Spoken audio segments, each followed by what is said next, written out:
Hello everyone, welcome back to the Fast Travel Lounge. You're listening to episode 9, and the second episode of 2022. We have the full squad here. That's right, we got Josh back. Can't wait to chat to him. But as always, I am Patrick and I am joined by Seth, Steve, and Josh. Say hi everyone. Hi everyone. Hey everyone. Can't wait to give my bad opinions this week. Oh boy. Yeah, no, we've definitely missed those since December. Right, we got a few. This is probably going to be one of those long form, talk about a couple of things a lot rather than a lot of things short, but we will see how we go. First topic of discussion though, the last episode, the three of us that were here ended up giving our opinions on the game of 2021 and most anticipated for 2022. But of course, Josh was not there. So I guess, Josh, where have you been? Well, I mean, I had to work. There's not much I can do about that. and sick as well, if I'm not mistaken. And sick as well. Yeah. Well, I mean, aren't we all sick currently in New South Wales? Thank you. But yeah, no, I've just basically been. I'm fully sick. Yeah,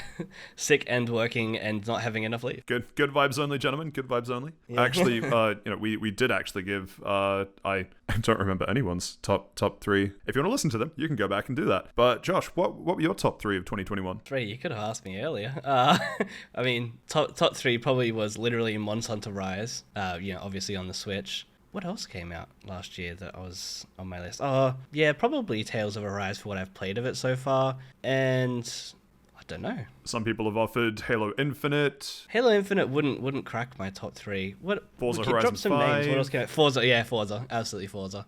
Yeah, there's your three. I was going to say, I know he played Metroid Dread, but I know he only did like an hour or so of that, so I wasn't sure where he stood on that. Oh, no, I played like 5 or 6 hours, and then I got terribly lost, and I just haven't picked it back up. Oh, yes, the curse of the Metroid. In the grand scheme of things, that was only an hour into the game. That's how I play Metroid. A 4-hour detour off the beaten path, and you're like, oh, no, it's gone too far. I've seen enough. Time to stop. Yeah, time to burn it down and start again. I actually realized where I was supposed to go, continued, and then picked up the game and was like, oh, cool, now I'll continue that later now that I know where I need to go, and I haven't just picked it up again yet. Too much Monster Hunter. Someone has eaten the breadcrumbs that I left for the trail, and now I am horribly lost. Yeah, effectively. That is fair enough. And most anticipated for 2022? Monster Hunter Rise. No. Oh, yo, no way. Boy, do I have news for you. It's out. It's out, yeah. Most anticipated... Ooh, that's a tricky one, actually. I kind of offered a cop-out of the Dawnbreak DLC for Monster Hunter Rise, alongside Saints Row. Sunbreak, thank you. I knew it was one of them. Yeah, Sunbreak.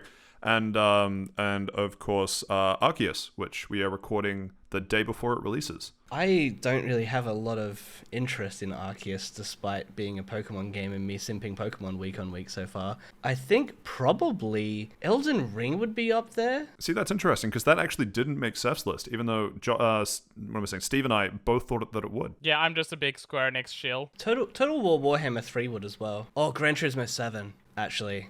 Gran Turismo 7.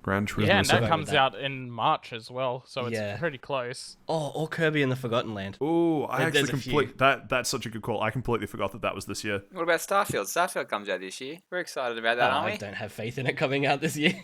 Yeah, so does Temtem. Don't worry about it. No, I'm also on board for Kirby. Yeah, no, Kirby's probably my most anticipated, actually.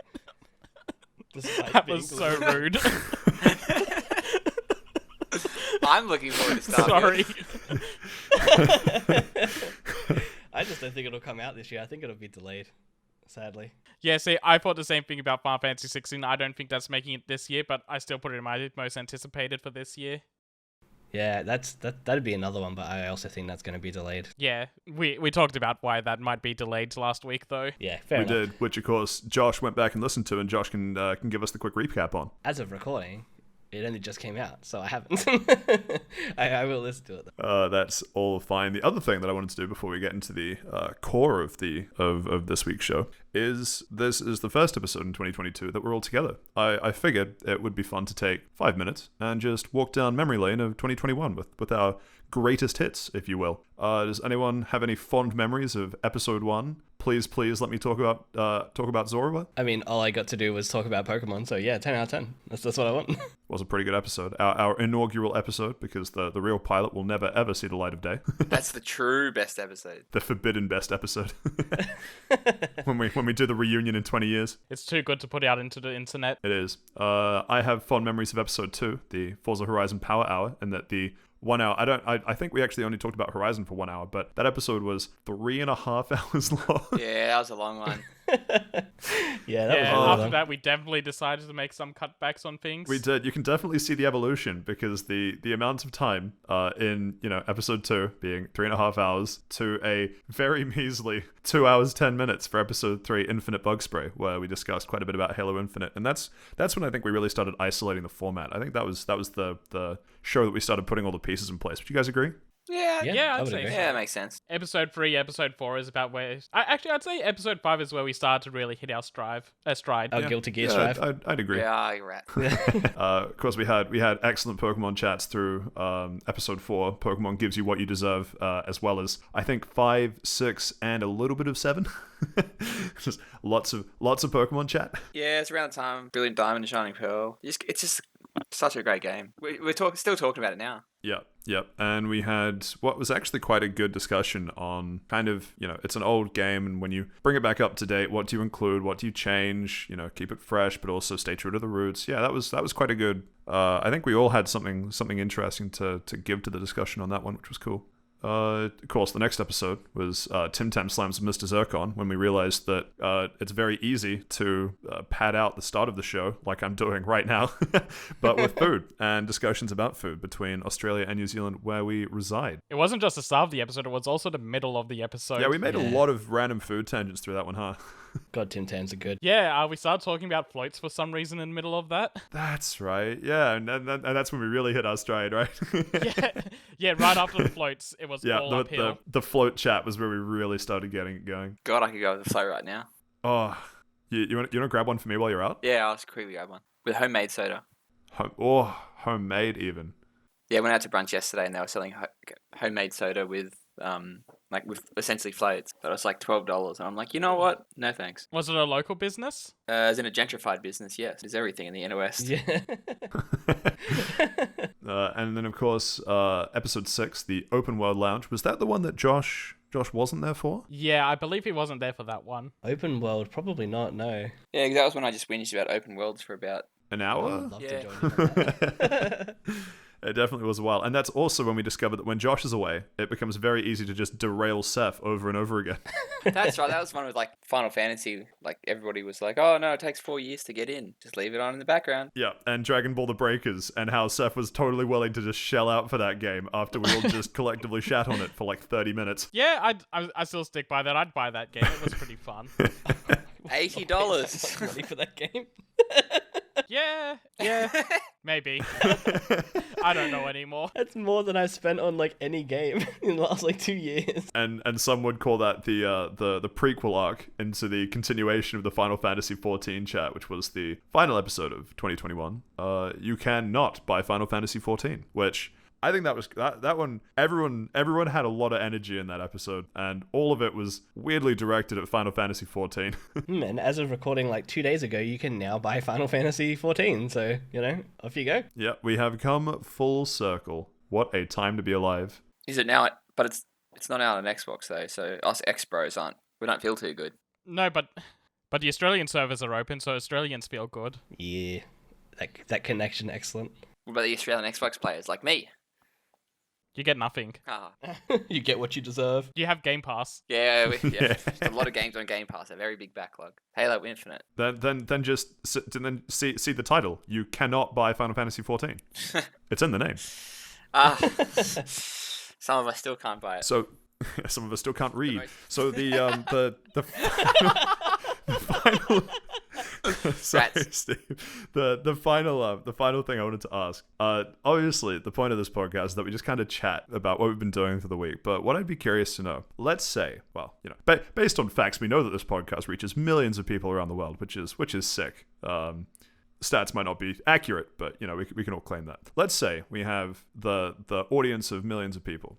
What is the game particularly from last year, that we think that we shilled the best, or the game that someone listens to that episode and they go, yeah, I really want to buy that game as a result? Deep Rock Galactic, because I bought it.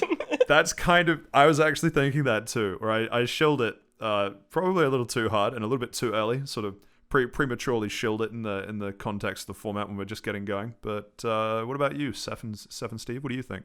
I half agree with that, but I also think Final Fantasy XIV we dug into that pretty well in the past couple of episodes, and I think we might have been able to get someone interested. It sounded like I got you and Steve interested in it. Yeah, it was always like an interest that I had in the back of my mind, but yeah, it's just getting so big to the point where like everyone's playing it, and if you got a game like an MMO, especially to the point where they're like, "All right, we're full. We're literally not selling the game anymore." Like that's a very big indicator of how good a game actually is. Yeah, that's an excellent endorsement of a game right there. Yeah, nothing makes you want to buy a game than not being able to buy it. It just drives the price up higher. See, looking at you, crypto. We're not talking about crypto. Not lately. No, Not looking yeah, at it. We're not definitely talking not. about that. It's only a dropping loss down. if you take out everybody hold. Everybody hold. We'll go to the moon. Drop like 50%. I thought we weren't talking about crypto, and now we got an investor in here.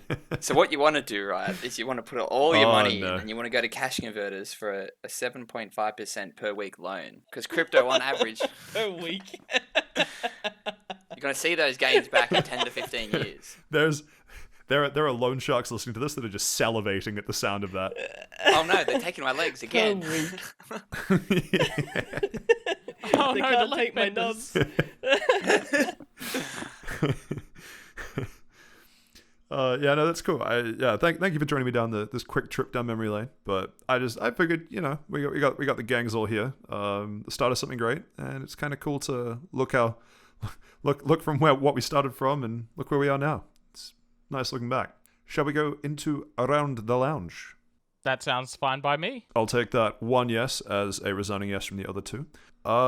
Shall we start with Josh? Just because I have a prediction as to what your week would have, well, since the last episode, but also sort of since last week, looks like. But what have you been up to? So I've played a very small amount of Yu-Gi-Oh, which I guess we'll get into a little bit later. I've been playing a game called Hell Let Loose, which I think was it was either the PS Plus game last month or the month before. But it's like basically a World War II combat sort of, I wouldn't say simulator, but it's less arcadey than a lot of other gun games, and you sort of have like people that do logistics and other bits and pieces, and you can drive armor and you drop supplies and whatnot, and you actually run like an actual battlefield, and they're based on maps, which is really cool. So if anyone's really into World War II shooters, I would highly recommend that. But honestly, to get into it would be to bring up a graph of everything you need to do. So expect a learning curve. The other thing I've been doing is just insane amounts of time in Monster Hunter Rise, which was, so anyone's surprised? No. But is it a great game? Yes. We will absolutely be joining you for that discussion, and will likely be one of the large pillars of what people can expect from this episode. Seth, what about you? What have you been up to this week? So, also been on Monster Hunter Rise, which is why it's going to be one of the large pillars, but I'm also going to say that Yu-Gi-Oh! Master Duel will be another pillar, because I put a decent amount of time into that game. According to Steam, I've put almost 17 hours into it. And would your gut reaction be that was a good 17 hours spent? Or are we going to hear you rant about how you wish you would have had 17 hours back? No, I think it was fairly good. I do have one minor complaint, but it's a massive complaint for me specifically.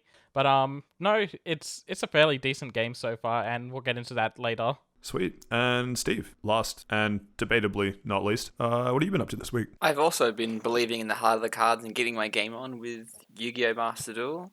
I'm trying to finish up Persona 4, but I completely forgot that game is a bajillion hours long. And I've been getting into Yakuza 4, to the sequel to Yakuza 3, which I shielded last week. Oh, no way. 3 comes after 4? Oh, I've been misled. Well, actually, 3 is before 4. so 0 is the first one. So 1 is technically the... Oh, did I say 3 becomes after 4? Oh, I'm a fool.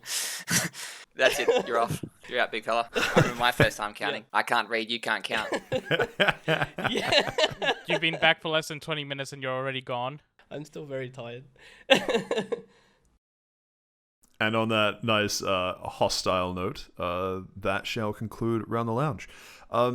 I think we should first start with something that Steve left off his Around the Lounge list, and that is the phone update, the running news story Meme. that just keeps on getting... Well, call it a meme if you want. It is someone's phone. I mean, let's not be trivial about this. But what's the latest on your phone there, Steve? I completely forgot. So last week I left us with the fact that I got a text message from the retailer saying, "Come pick me up." Me being the phone. the actual retailer they're talking Yeah, about. the there, retailer. Yeah, the whole I went down like It's just some guy like, please hold me. I went. It's the retailer's kids at school, and they're wondering where their dad is, and they're just like, let's just text Steve. I thought it was He'll the come whole pick us shop up. front. I had to take it. I've been digging for ages to get the foundations out, and I was just gonna pick that up. No, but anyways, See, I thought it was just that poor cashew you were digging into last week. Ooh. Caitlin, don't listen to him. Don't worry, she doesn't listen. So essentially, last week I left off with like, getting a text from the retailer saying, "Come pick your phone up, big fella," and I was like, "Yeah, cool." So I'm like, you know what? I'm gonna walk down, pick it up, enjoy myself a bit of a walk, bit of sunshine. So I trotted down. The whole way down, I'm like, all right, get yourself ready, Steve. You might have to raise your voice at some poor retail employee if he starts charging you to fix your phone that's busted. So it's a good 40-minute walk from my place to the retailer. I'm like, yeah, it's fine. Got to get your 10,000 steps in. So I get there. I'm like, hey, big fella, can I pick up my phone? And he's like, yeah, sure. I'll just get someone to bring it up for you. I'm waiting, and then I'm waiting. I look back at the guy, and he's like, yeah, he's coming. I swear he is. Like, I'll just call him again. Wait, and then wait, and then wait. And about like 20 minutes passes, and by this time, I'm like, all right, like, maybe it's time to cut it quits. But then he comes, and he's got like a really big box of just like phones, and he puts it down in front of me, and he says, all right, which one's yours? And I'm like, oh, like, all of them. And he's like, oh, yeah, good one. Yeah, never heard that one before. And I'm like, fuck. So yeah, so I got my Flip back, my Samsung Flip 5G. They didn't charge me at all. But as soon as he handed it back in my hands, he's like, oh, yeah, so we fixed it. Like, it's just not really a fault, but it was just sort of a bit fragile, and you might have been a bit rough with it, but it's fine. I'm like, oh, I'm not really that rough with it, but whatever. And I'm like, oh, can I just return it to get my money back and buy a different phone? And he's like, no. Like, once you've gotten it repaired, you can come back and get it repaired within 12 months, but you can't refund it. And I'm like, rats. So that's a bit unfortunate. But it was a semi-good ending. I got my phone back. It works. I bought a case for it as well. And because I was in a good mood on the way home, I treated myself to 2 Krispy Kreme donuts and a milkshake. So it was, without a doubt, the best ending. What sort of donuts were they? Oh, Krispy Kreme, weren't you listening? No, like, were they like... oh, good. I meant the flavor, or just original glazed, or icing, or I strawberry got filled. one original glazed, which is probably the best flavor, and then I got one. I think it's that. What's that new chocolate that's come out? Caramel filled. It was caramel filled. Damn. Oh, It yeah. was pretty good, and I got. I like to imagine that Sap was just zoning out and wanted to seem really interested and just asked a question, and the last thing he heard, like, donuts. Yeah, what flavor? What flavor? Well, arguably that's probably the most important bit of the story. Roasted. It was like, yeah, It was. Krispy Kreme's Yeah. is great. What kind of milkshake did you get? Chucky milkshake. But as soon as I ordered it, right, so they had a deal that it's like you get 2 donuts and a Chucky milkshake for like $9, and I'm like, there we are, love it. That's actually not too bad. But then so I look up the board and I'm like, oh, I could have gotten 2 donuts, and they call it a crispy shake. And I don't know what that is, but I get the feeling it's like just blended donuts. For like $11, and I'm like, whoa, all right. They make the milkshake for you, and then they deep fry the entire milkshake. Both of them still cost less than the float that you bought. How does that make you feel? I didn't buy the float though. I didn't buy the float. But yeah, so it was arguably. It was ending A, the best ending, and it was the canon ending. The canon end. Ooh. Is it set up for a sequel, though? No, don't think so. I got the phone. Phone's all good. Got the donuts. I ate the donuts. There might have been like an after credits cutscene of like. Did you guys ever watch that? Oh, what was that show? Oh, it was Moses Jones. No, I've heard of it though. I didn't. No. Well, the joke's just gone. But essentially, it's like an animation of this guy's insides, and he takes a bite out of, and he gets a lot of germs in there. Look, the joke's completely fucked. Look, to be fair, it's only a joke if it's funny. You as long as you laughed Leave at your the poor own. man alone. Let him just enjoy his Krispy Kreme donuts and his not quite crispy but still probably quite good milkshake in peace, Josh. Jesus. But yeah, long story short, phone's good, got a case, got donuts. Mwah. Molto bene. Are you going to do a second playthrough on a higher difficulty? No, I've done it. I've got the You don't want to do expert mode negotiation? Hardcore mode. No, I'm not doing it again. We're not going through it again. I'm happy with it. I'm happy with the ending. I don't feel the need to do a 100% no-hit run. I personally can't wait for the Telltale Games spin-off. I can't wait. I'm just expecting that he'd just save scum his way into getting the employee to pay for his milkshake, but... Well, maybe the sequel. Maybe when Hollywood picks it up, I can be played by Chris Pratt. Oh, you just killed everything about this movie. Oh my gosh. Shall we talk about Yakuza 4 quickly, though? Yeah, I'll just do a quick one of this. So I finished Yakuza 3 last week, so I jumped straight into Yakuza 4 to sort of keep the good vibes going. It's pretty good. It's much better than 3. It doesn't swap between Okinawa and Kamurocho as much. Well, actually, it doesn't swap between it at all.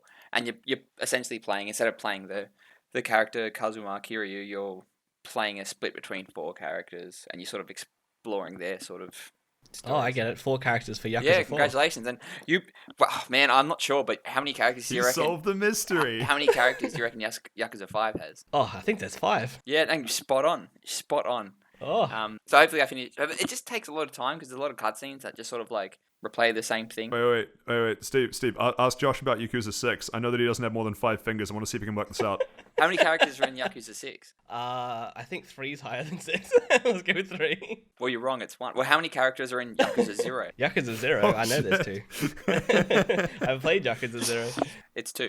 I think 2. Just in case. So the long story short, like Yakuza 4 is pretty good. Like I don't reckon you have to play any of the previous ones to sort of get it. It sort of exists sort of Fairly like self-contained kind it's of deal. very self-contained. Like they do reference previous things that have happened, and that you might get a bit overwhelmed by the amount of characters they throw at you. But that's just sort of the way they sort of do it anyway. And even I played 0, 1, 2, and 3, and now up to 4. Like I know the main characters and that's it, and I know the main plot points and that's it. So yeah, about halfway through it, it's pretty good. Probably have finish that up next week if I get to it. And at this point, being played halfway through, out of 10, what would you give it? Probably a 6.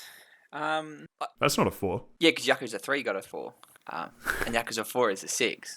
Boy, I love doing math problems when I review video games. Yeah, like it's good. It's all right. I probably enjoy it a lot more because like I'm like pretty immersed in the Yakuza sort of series. But if I didn't have the love for it, I'd probably find it a bit frustrating because some of like the chase sequences and a lot of back and forth running between like fetch quests, this can be a bit annoying. So I can see why other people might like it. But if you're into Yakuza and you haven't played 4, give it a bell. It's on Game Pass. Let's sort of leave it at that. But Sweet. But no, I was gonna. Yeah. What's the but? No, the but is. Show us the but. The but is it's time to duel with Yu-Gi-Oh! Master Duel that came out last week. Now this is. You completely butchered what could have been a great Yu-Gi-Oh! Opening. You're like, it's time to duel in the most passive voice. And there was only one duel. It wasn't like a remix of 20 of them back to back. Yeah, Exactly. true. You can fix it up in post, right? Yeah, I was gonna say, Seth, you just want to. Can we just cut his voice like Yeah, in a section? stick some side chain on that little No, bit. what I should have said is, oh boy, would you look at the time? It's time to duel. No. There we go. What time is it, Steve? Time to duel. Hey, there we go. Hey. We'll get it in. Yeah, we'll get it in. We can re-record. Yeah. I'll leave it in. What do I get? Oh man. You guys are asking too much of me. What do you mean? You're perfect. All the other edits have been amazing. I need a pay rise. They have been. But when we start getting paid, we'll talk about it. Quick. You need a pay rise or you need to play rise? quick. Shut up. That was a good quick one. tangent though. Favorite. That was a good Don't one. encourage him. Favorite was the Seth Appreciation Minute. Favorite edit from 2021. Wow. Just silence.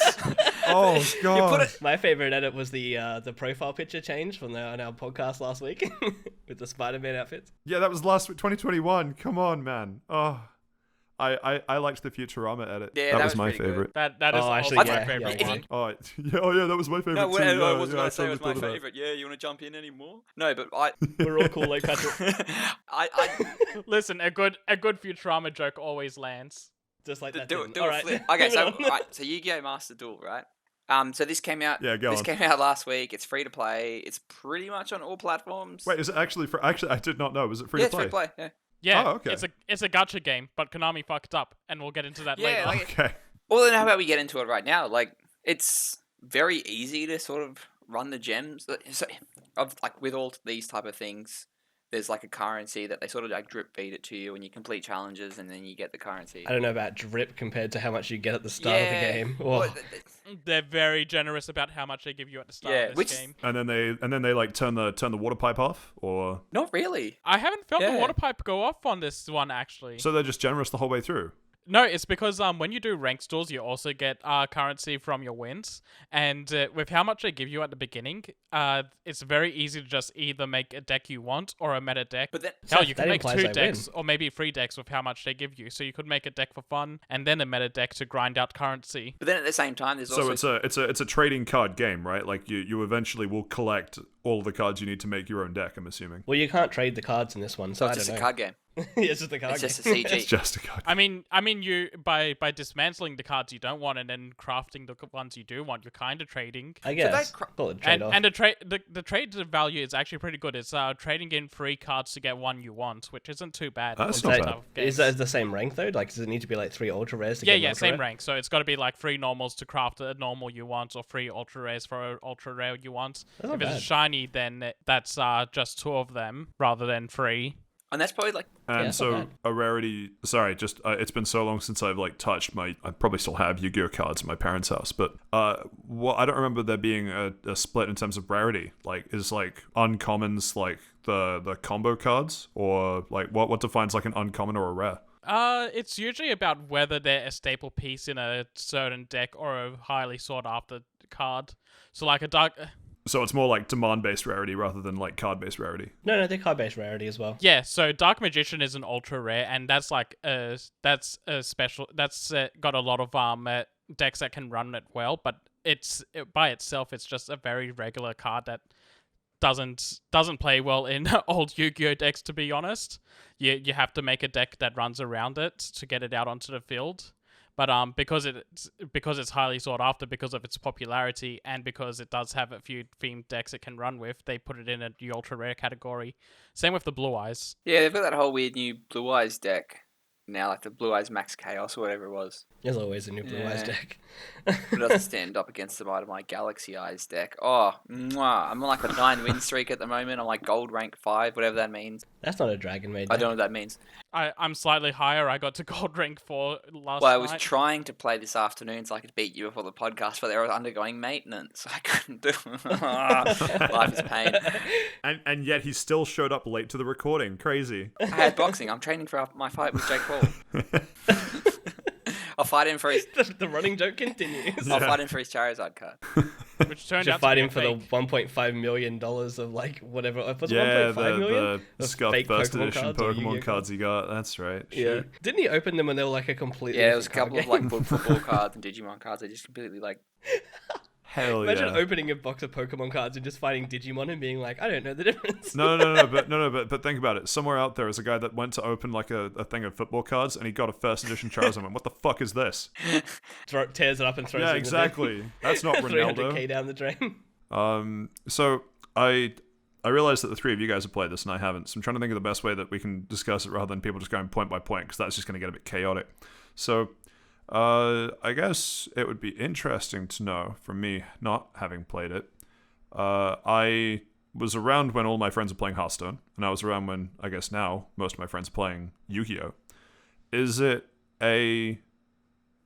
based on a particular? Because obviously Hearthstone isn't a physical card game. Is the Yu-Gi-Oh game that is being played? Sorry, I got a Windows notification. It butchered my sentence. Oh, let me try that again. The Yu-Gi-Oh game that you're playing, is that based on a certain meta? Are there certain cards that like It's based based on on the Yu-Gi-Oh. OCG, which is a Japanese version of the card game. So they're running with the rule sets that they have. But weirdly enough, they have some Western exclusive cards mixed in there. So it's kind of like a mid-mix between a weird mix between the Japanese version of the game and the US version of the game. But at the same time, where was I going with this? Wasn't Duel Links the same though? Wasn't that the OCG? as Duel well? Links was Duel Links was kind of based on speed duels while being yeah, and it was OCG. different because they sort of staggered their releases. Like they started with Duelist Kingdom, and then went to Battle City, and then went to Yu-Gi-Oh GX, and then 5Ds, and so on and so Imagine forth. making a game go downhill. What do you mean? Yep. Yeah. Okay. I remember what I was going to say. Yu-Gi-Oh doesn't have rotations or metas or anything. It's just every card is available to use. So just every card from set 1 to whatever the current set is available in this Okay, and now game. explain the forbidden, limited, and semi-limited list. Forbidden is you're not allowed to use those cards. Semi-limited is 2 cards. Limited is 1 card. Wait, so and you said unlimited is free. you said all cards from whatever set to whatever set are available, except the cards on the Forbidden list? Yes. The Well, Forbidden list is just like cards released in those sets, but you're not allowed to use them in the rule set. Like, So- you can play matches that are like, oh yeah, the Forbidden cards are allowed in the game and they're available to use. Okay, But gotcha. going into ranks, the Forbidden cards are forbidden. And usually they do a cycle of which cards are forbidden and which cards are limited and which cards are semi-limited. Like, so your old favorites like Monster Reborn, and Ray Jerky and Harpy's Feather Duster, they all used to be forbidden, and then they've sort of been rotated out. So now they're only limited. So you can have one in their deck, and that's sort of as the Yeah, meta it's so changes. fucked that Monster Reborn is limited. It also just It seems should like be a forbidden. weird. I'm running it. It's good. I don't. I am also running it. It's too good not well, to yeah, use. everybody Yeah. else is using it, so you've got to use it type of thing. Yeah, that's expected, but that's odd to me that it sounds like they have a meta where rather than shifting the meta by balance changing some of the cards, they just rotate what can and can't be in the deck. Is that like an effective way of balancing a card game in your eyes? Not really, because they keep introducing a lot more different types of cards. So, when was the last time that you sort of played the card game and watched the anime, Pat? That. Ooh. Okay, so if I said that, that's been a if while. I said the word Primary if I- school. okay, so you probably wouldn't even be familiar with like synchro summoning or XE summoning then. So Pendulum No. summoning. the worst I'm of the I'm lot. good with like sacrifice summoning and whatever the one that uses polymerization fusion is, summon, and that's yeah. about it. yeah, so they've started bringing up more different types of cards. So there's synchron summoning, XE summoning, link summon, and pendulum summoning, and essentially it just comes to how many monsters you can get on the field and sort of combining them. It's also just making monsters stronger as the game goes on to incentivize people to buy the packs. But so Yeah, it's a weird type of power creep that sort of just has like doubled and doubled and doubled. And so instead of like removing a card from a set, they just brought out a card that either counters it or is just like infinitely better, so people would go through that way. or in the last 5 years, they started introducing cards that are just straight up, this cannot be targeted by card effects. Yeah. So monster effects, trap cards, and spell cards can't target it, which just means you got a very strong monster out on the board that your opponent just has to try and get higher attack damage than it does. Which is what my deck does. And all of these cards are available in what's now the free to play TCG. yes. yeah. Interesting. Every card, every card you can think of is in there, which is where I'm going to come in with my minor complaint, which is a major complaint to me. They don't have Magi Magician Gal, which is the XE's version of Dark Magician Gal. I fucking love that card, and it's not in here for some reason. Where is she, Konami?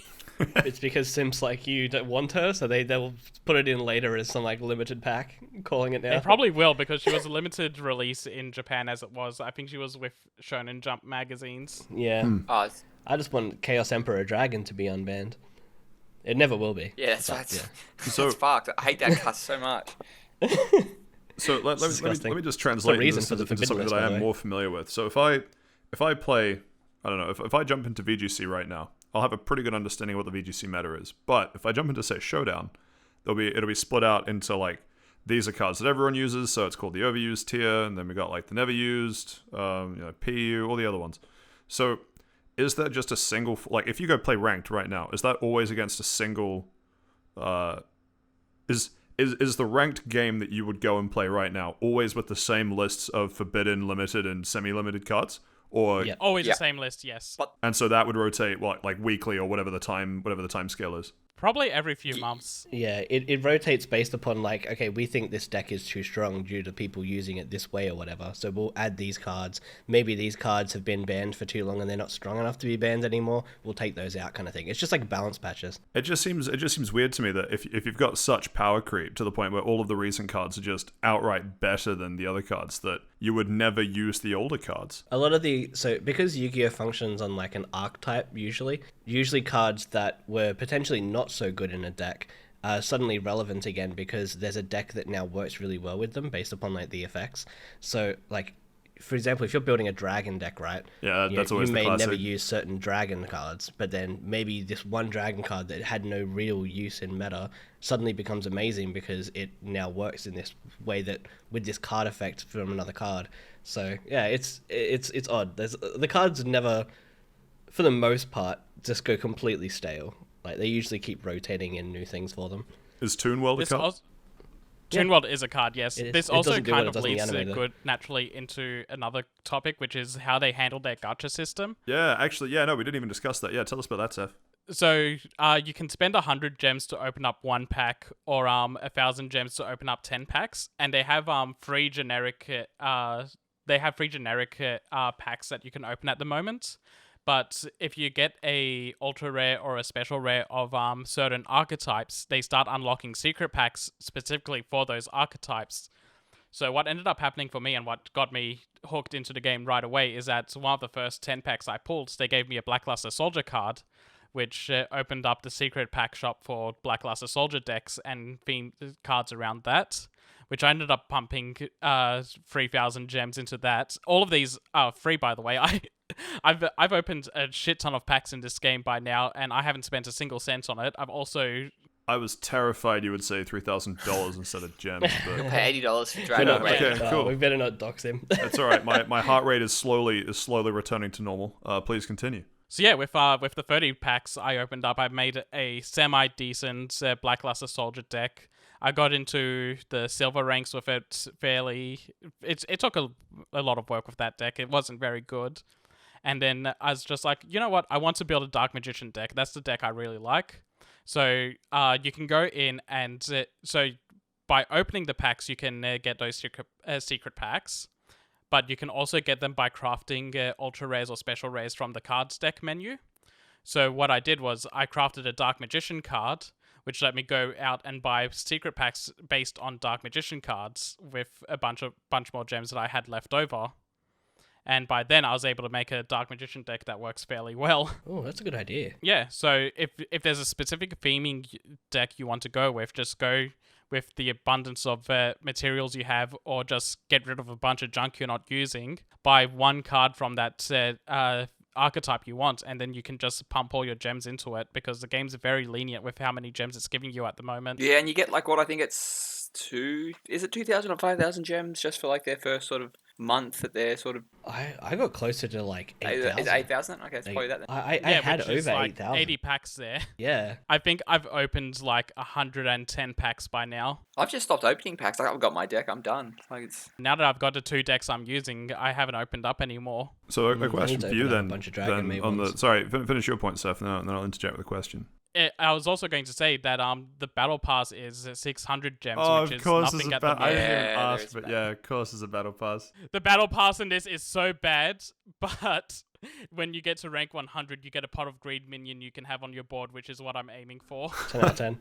It's worth noting though that the currency that they give you, you can literally buy the battle pass with, and it's not even like what is it, like 1/20th of the gems that they give you to start the game. Like it is pretty. Yeah, like decent. you're doing yourself a disservice not using the money that they give you to buy the battle pass. I don't Yeah. get what the point. Like, And the battle pass in this is giving you materials you need to craft cards. it seems so weird that they'd even give you the choice to not take it at that point. Yeah, it's absurdly cheap, and they're giving you the currency for free at the moment to just buy it. It's like I said, Konami fucked up. There's no one whaling this game. There's no need. Yeah, there's no Which need is- to. Like they're giving you the stuff. Konami's the whale, and we're eating at their flesh. Yeah, exactly. For a gacha game, you want whales. Like from the publisher side, you want whales. You want people to spend money on this stuff. This is a very cheap Unity game, by the way. Some of the minions in this are just feel like Unity store assets they've put into the game. Yeah, the sound effects are pretty good though. Oh yeah, the sound effects and the music are phenomenal. Oh, the music needs to stop repeating. I was losing my Oh, mind. that's all Yu-Gi-Oh games. Like, Oh yeah, but some of them have really good music. Getting different boards gives you different music, I think. Maybe, I don't know. I just remember having to download. So you download the game. It's like 300 meg on Steam. You're like, hell yeah! And then you launch the game, and it's like, cool. I need to download 5 gig now, and it does this after you do the tutorial. Oh, because it's like a 300 meg launcher, and then there's a 5 gig like actual game. Yeah, like Yeah, nice. you run through a whole bunch of stuff that the game makes you do for the first time you load it. It doesn't download during that at all, which is like the worst decision they've ever made. I don't understand. Then it downloads the 5 gig, and it has about 17 seconds of audio that it repeats while you download that 5 gig. And I was I remember dying. Duel Links doing the exact same thing. Oh, that's amazing. True, but oh god, like what year is this? well, and they've Please got like a. make So- it download while I'm doing a tutorial. I want to pick up on something that Steve said earlier. So, Steve, you said that your deck is sorted. You've got it in the bag. Like you already know what your deck is, and you've read the heart of the cards and seen the future, and that's what your deck is now, right? Yeah, pretty much. Like I've gotten to the point where like I'm not gonna lie, like there's a lot of cards out there. There's like a bajillion cards. So I looked online. I'm like I saw what's the meta. I saw what's not. But I also remembered probably 5 years ago now. I watched like I think it's called Yu-Gi-Oh! Zexal when they started It's spelt Zexal, but it's pronounced Zeal. Really? Is it? Oh, for fuck's I sake. always thought it was Zexal. They never say Zexal in the end. Oh, I think they do towards the end, but I don't think I got that far. But one of the characters I really liked in that show, his name escapes me. I think it was Kite. And he uses Galaxy Eyes deck, and the idea of that deck is to literally just on your first turn you got a monster with like a bajillion attack points, and that's it, game over. Which is fantastic, and I really like that. And it's sort of old enough that people have sort of forgotten about it, so everyone's like really surprised when I use it, and they sort of semi-set up, and then I play my number 64 Galaxy Eyes Prime Photon Dragon, and it gets literally 12,100 attack points, and then that's it. Like no matter what, if they've got a Blue Eyes on the field, if they've got some bullshit Six Samurai card, if they've got Blackluster Soldier on the field, it doesn't matter. My attack points are that high that automatically do 8,000 damage, and then that's it. And that's how I play. So on the back of that, so you're gold 5, whatever the hell the rank system is at the moment. So you know, on the back of having a great day, going and picking up your phone, Krispy Kreming it up, that's cool. So you jump into Yu-Gi-Oh! and you hit the old rank button, and you load in and you see your opponent's deck. Are there any decks that I don't know how much info you see when your opponent loads in about what sort of cards they have, but if it's a gacha game, I'm assuming there's a chance that there are some decks that could in theory just be pay to win, right? Like, is there a deck that you just load into against and ranked, and you're like, oh, this is just gonna suck. I'm out. So you can't. I don't think you can see the opponent's deck before you play it. I think you can see it after. You can't. No. You can only make an educated guess when they play their first card. Yeah, and I can sort of. And at that point, it's usually too late. And, all right, cool. Pressing the back button, I surrender. But it's. Yeah, sometimes it's like that. Surrender lunch money, move on. Yeah, but at the same time, because the way that Yu-Gi-Oh works is you start with 40 cards in your deck and you draw 5 to start off with.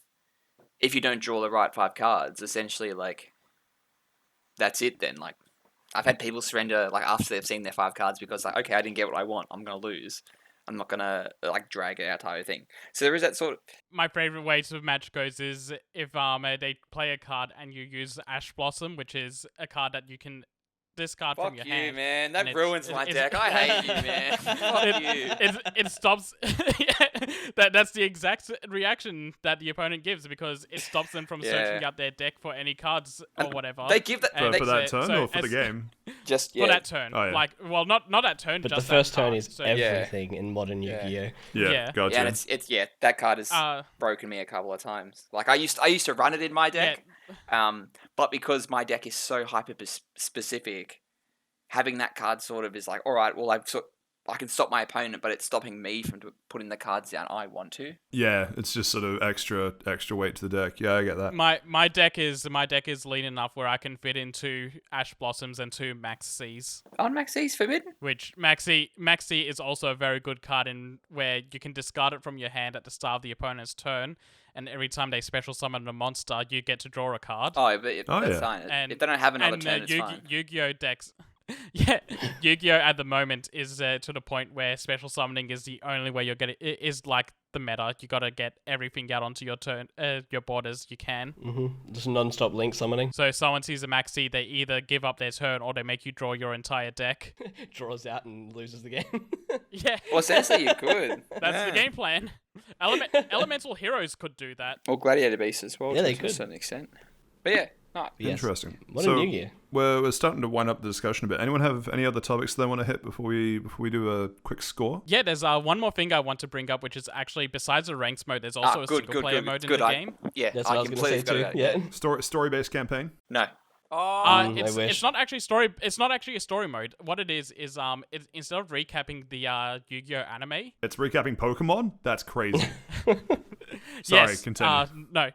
So over in Japan, there were law books not law books, they were guidebooks in Japan, and with the guidebooks, they also had little bits of laws attached to each archetype. So the single player follows the Prima strategy guides only available in Japan. Yeah, it's following. It just gives you a little bit of.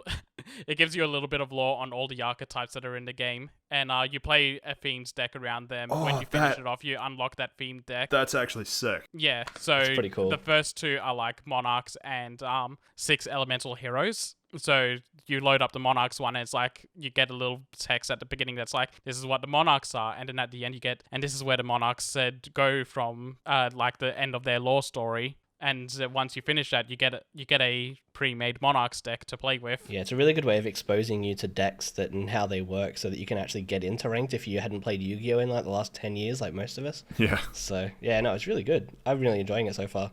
I'm curious, just because we all have a mutual friend. Sorry. First of all, Seb, was that your point finished, or do you have something else to? Yeah. Besides that, it's also a good way to get gems. Yeah. Okay. Cool. We all have a mutual friend who actually goes and plays Yu-Gi-Oh at his local, I'm assuming, like kindergarten or primary school or wherever people still play.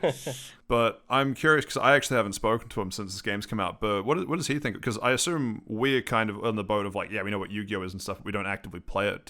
Has anyone spoken to him about like how he has found it, given that he actually plays the physical game more than most people? He's made his deck in the game already. It seems to be doing well for him. I don't know if he enjoys the game too much though. He seems to be into it enough. It's effectively just Duel Links 2. So if he played Duel Links and enjoyed it, which he did, then he is enjoying this. So yeah. It's a bit more fleshed out than Duel Links. Like Duel Links, you only had the rush duels. Yeah, it's much better. I like this a lot more than Duel Links. Duel Links I felt was too limited because it was free. They limited you to the field of free monsters and free spells or traps, and it was a smaller deck. I think it was a 30-card deck. In this, it's like the full game. You get the full field, you get all the effects, you get your full deck. So I find it a lot better. The only thing it's really missing is being able to side deck, but because ranked duels are just a one game thing, you don't need a side deck at the moment. It's only for if you're doing lobbies. Oh, yeah. Oh, so if you're doing this random final question from Patrick, who knows nothing about this game. If I go and start up a lobby with Josh, do I have access to all the cards that I can just make a random deck, or is it still based on what I have access to? It's based on what you have access to and what decks you've made. Interesting. Okay. No, it's cool. All right, scores. It's a free game, obviously, so cost probably should be taken into account. Josh, what would you give it? Well, it's not Duelist of the Roses or Yu-Gi-Oh! Championship 2006, so maybe a 7. Yeah, give it a 7. All right, Seth? 7, maybe an 8. I enjoy it a lot. It's very, very generous to you, so you can make what you want and have fun with pretty much right out the gate. But at the same time, it also feels very, very cheap. There's stuff that's definitely like they just stripped this from the Unity store and put it into the game. There's no proper translation. It's all machine translated. So it's a bit finicky in that department. Sure. But besides that, I like it a lot. So somewhere probably a 7.5 for me. Cool. And Steve? Nah, I'd probably give it an 8. I'm a big fan of it. I'm enjoying it. Like, it seems very generous with the cards they're giving you. You can pretty much make any deck you want without paying any money at this stage anyway. There's like a solo mode to it. You don't even have to play real people, because I get the feeling that you might be a bit overwhelmed with the different mechanics if you're like new to the game or returning. But yeah, it's great fun. I think it sounds amazing. It looks pretty much what I expected it to look like. Like Yu-Gi-Oh sort of games have sort of looked pretty downhill on the graphic sort of front. But no, I'm really enjoying it. There's a lot of customization as well that we didn't really touch on.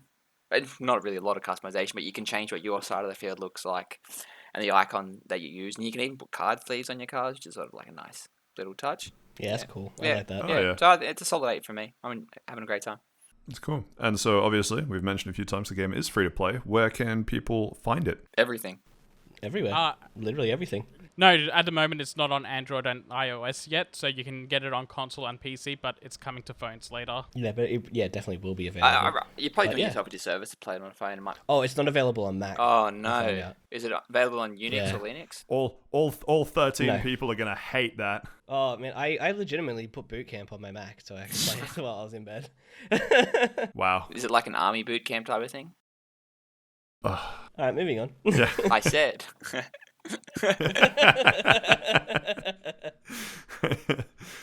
Starting 2022, right.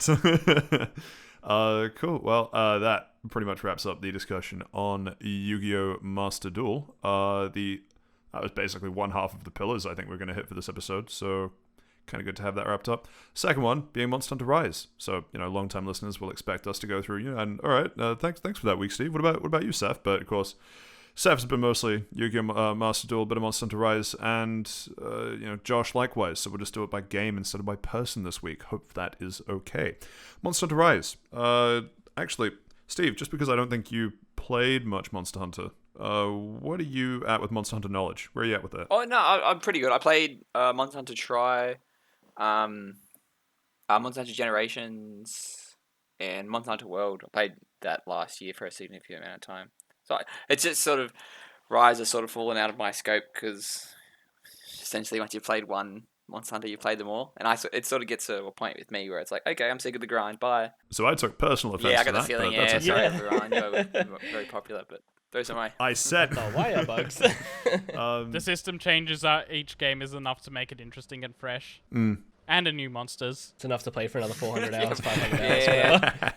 Yeah. Okay, cool. wish I That's was cool. joking. Just because I don't know how this discussion will go either. So, Monster Hunter Rise, I guess we should start with, it is a PC, what do we call it, a port? They didn't exactly redesign it for PC, I don't think. Yeah, Or no, with it's just a upscaled PC textures. port where they upgraded a bunch of things like the textures and the resolution and the options you have in the game. And my favorite, the bug they introduced when you're trying to climb walls, but we'll get into that. Based on the Switch game of the same name that came out last year. April, I think? I think was it it was May? March. That long ago? March? I think it was Oh, March. I don't know. It was felt like so long ago. God, that does feel like so So, long ago. obviously, the three of us have been playing it. I think the three of us are past at least the single-player credits. Yes.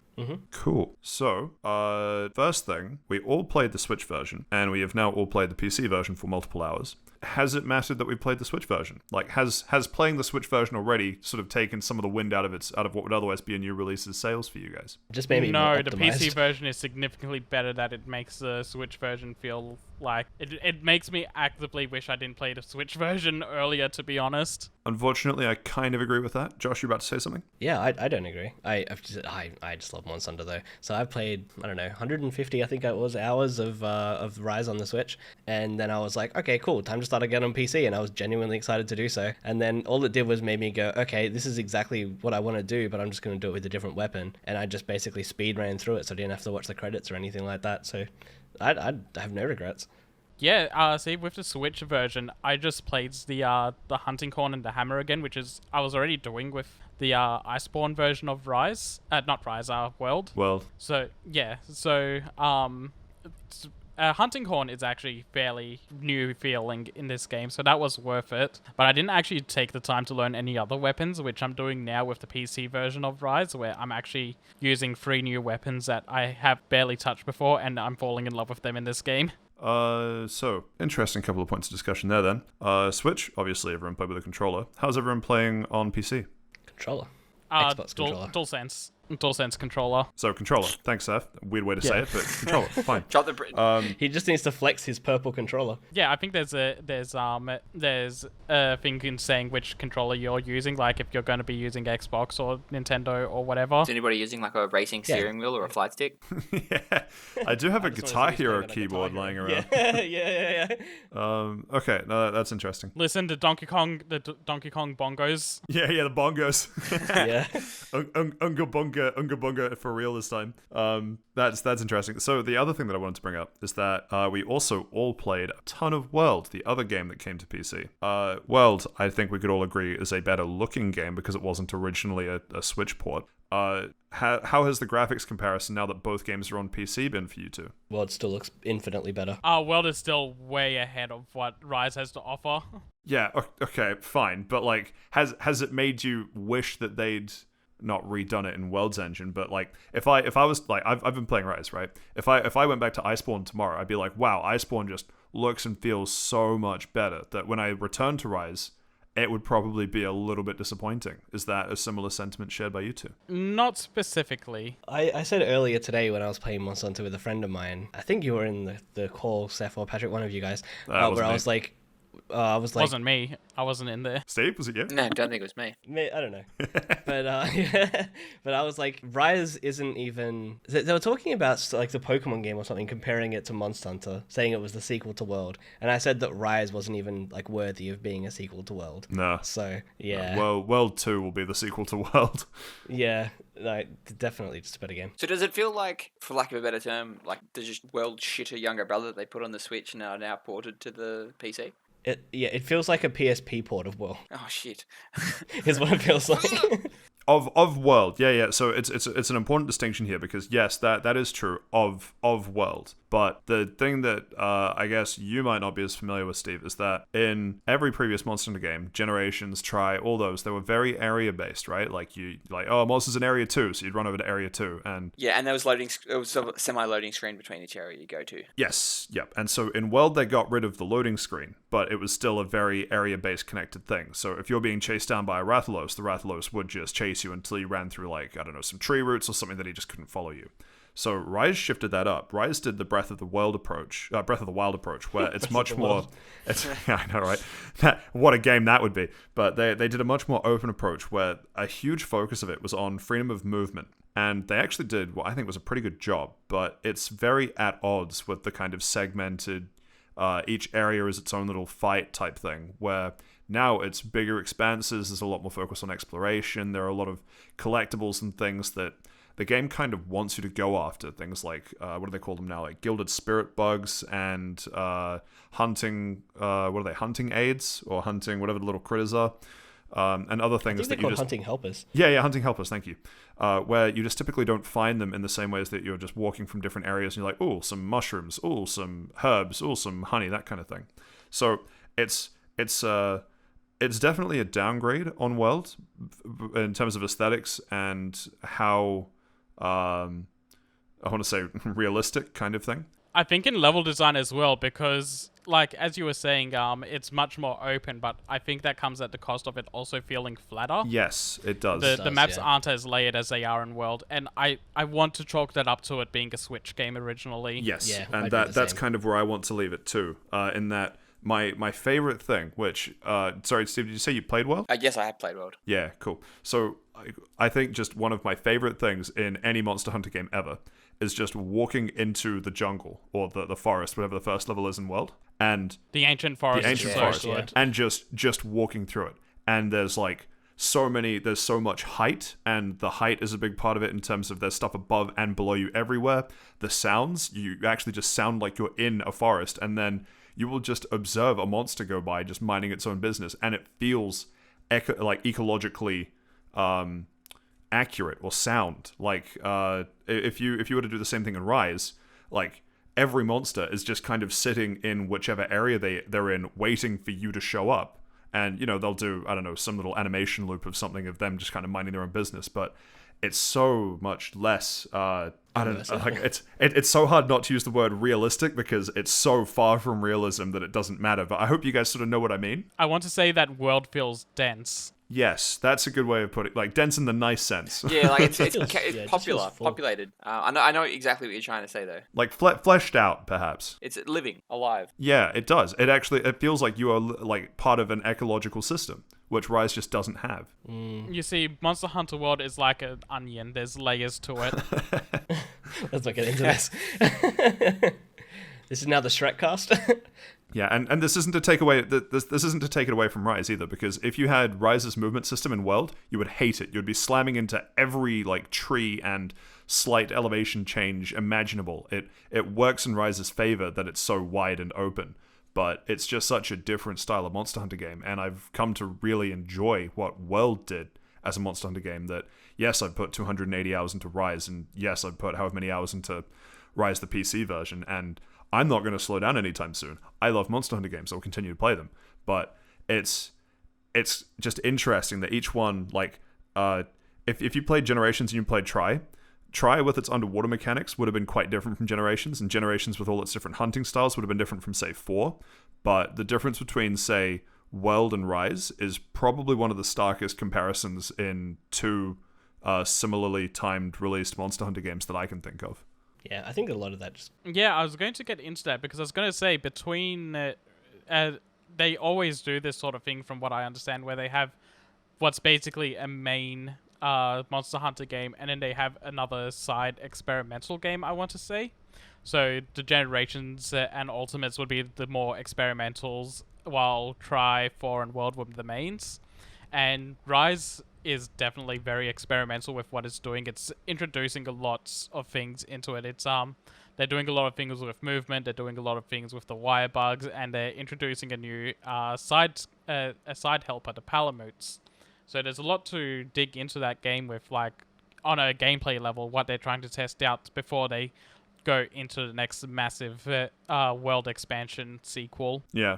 I want to also mention that, to my knowledge, it's the first time they've really gone out of their way to throw in what is basically a segmented, this is single player, this is multiplayer, and the multiplayer being the heavy part of the actual sort of gameplay, rather than just having it as sort of one chain and then being locked by the story until you do it, and just playing those story quests as multiplayer quests. This one, it's like 2 different story chains, kind of. To my knowledge, it's the first time I've done it in a game, but it's it works quite well. It's just the single player aspect is embarrassingly easy, and the hub one is like, hey, this is meant for two players, so I need to play with at least 2 players to be decently timing these monsters.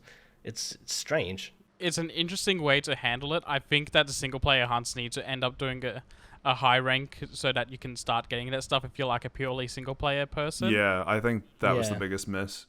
Sorry, continue, Seth, but I agree.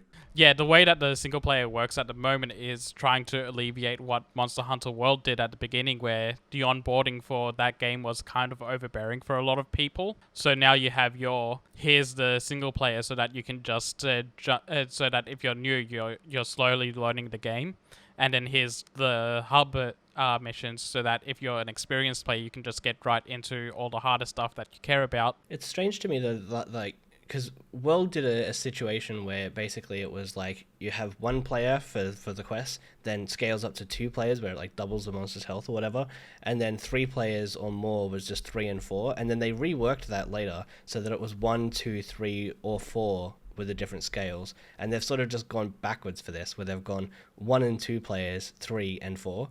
It's just odd. I don't know why they've done it, but I'm not a massive fan of that change either. It's also a weird way to try and fix what World did, where you can't do a hunt with multiplayer until you've seen the monster's cutscene. Yeah. So that might be also a thing they were trying to get around, but it's an odd way to get around it. It is. I just think the scaling should be, at least one. Because if I want to go hunt something quickly while friends are doing something, then that monster will take me twice as long to kill as what just 2 of them will, because that's just the way it scales. So it's rather strange. Mm-hmm. But still a great game, though. So what weapons have we all been maining? So, Seth, you were saying that you've been trying out a bunch of different weapons and falling in love with them now that you're on PC. Which weapons are those? So I've been playing the gun lance and light bow gun mostly, which are 2 weapons that I didn't really touch in the older games. I played gun lance a little bit in World, but I did it for 2 hunts and then dropped it to learn the hammer. Yeah. And the light bow gun is something I just never touched. I never touched any of the ranged weapons. And all it takes is 1 really cool move for me to fall in love with a weapon. And the light bow gun has this move where you flip over the monster and you shoot a mine down from above it. Like you turn upside down and shoot a mine straight onto it. Yeah. And I love that move so much. It's just made me love that weapon. Understood. The gun lance also has that thing where it has a move where you charge your gun lance and you just fly through the air. All a weapon needs is 1 really cool move for me to like it a lot. And I've also been playing a little bit of switch axe while mixing in weapons that I already play a lot, like greatsword, hammer. I haven't touched Hunting Corn yet on the PC version, actually. I think, but mostly because Josh has been playing the Hunting Corn, so I don't want to double hunt horn it up. As opposed to me and Patrick playing, where we double. Oh, in Rise, that's encouraged. Yeah. Is it actually? Yeah, it is. Because of the actually, I'm gonna save this. We're gonna go back to what Josh has been maining, and then I'm gonna bring this point up with another one I was gonna mention after this. So, Josh, what have you been maining in this run through? So previously in World, I was very heavily Insect Glaive and Dual Blade, so I didn't want to do that. Some would say too heavily Insect Glaive. Choice. Oh, okay. So let me just remembering the rough numbers. I think the numbers I did in World was like 750 hunts with Insect Glaive, like 150 dual blades, and then like 3 of everything else. I think I still had 1 or 2 weapons that were on 0.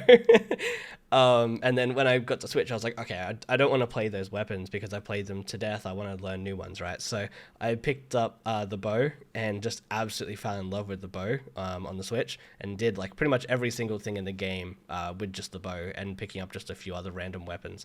I did the same thing when the PC released, so I didn't want to do that weapon again because I just played it to death now. So I decided to pick up Hunting Horn to start with, because it's the first time I'd ever touched Hunting Horn, to be honest with you. If you pick up Hunting Horn, does that make you horny? Only if it's the Nogagante one. No. So yeah, I decided that I was gonna pick up Hunting Horn because it's like a, for people that know it, it's like a quote unquote support weapon, and I thought I'd just help mates, so we're going to be playing through it in full lobbies. Really enjoyed that, and then picked up the hammer, which I played a little bit of in World, and I was like, okay, I don't know how this goes, I'll give it a go. Did some of the Switchblade moves and did exactly what Seth did, and was like, oh my god, these moves are so cool, and just been played hammer ever since. So swap occasionally to like bow or dual blades or sword and shield, but really heavily into the hammer. Fair enough. No, that's cool. I in World I was mainly Insect Glaive because there was a good chunk of it when I could only play it solo, and for me Insect Glaive solo was the most sensical or most efficient way for me to play it. And Rise on Switch and Rise PC, I've sort of played with a little bit of everything, touching less the ranged weapons and sword and shield, and kind of just fiending everything else. Mainly, Switch would have been Hunting Horn, dual blades, and greatsword, and longsword. And PC, it's been Gunlance, trying to go as far as possible, because I want to unlock the good stuff and then go build it rather than a whole bunch of intermediaries and waste all my materials. And I actually think the only weapon that I have that's built that I can use to efficiently hunt anything at my rank is a Gunlance still. But still picked up and used the Hunting Horn even when it's a bit less efficient, and dual blades, and that's basically it. Just because I haven't built pretty much all stuff. I've seen you use, other than the arena quest. Yeah, exactly. But there's one point that I wanted to bring up relative to that, and it kind of touches on what Seth was asking as well. Is that we all played Wild, and the weapon mechanics. Well, they actually do this across a lot of games, but they switched up a lot of the weapon mechanics. So things like the sword and shield and dual blades perhaps changed less, but things like Gunlance and particularly Hunting Horn, and I actually can't speak to the ranged weapons because I didn't really vibe with them as much through World in previous games. They've changed quite significantly. So what I was going to ask is that having played World and any other previous titles, has it helped? Do you think having base knowledge of a weapon makes it easier to pick up the weapon changes like in Rise? Or do you think if you'd never touched it before and it's so different in Rise that you would have been fine? I think having some base knowledge helps. From Iceborne, I was Hammer and Hunting Horn, and then I went straight into that with Rise. Yeah. And Hammer didn't change all that much. It's just they moved some moves to Y-bug attacks instead of being their own unique attacks, like they were in Iceborne. But Hunting Horn is basically a new weapon at this point. Exactly. But a lot of the setup and things is already ingrained into kind of your mindset of how to play it from Iceborne. That the changes kind of make sense because it feels like that they, rather than making a new weapon, they tuned this to work differently, but do all the same things in a more efficient way. See, I was going to say that I don't think they've changed a weapon enough from World to Rise that having base knowledge would ever be a disadvantage.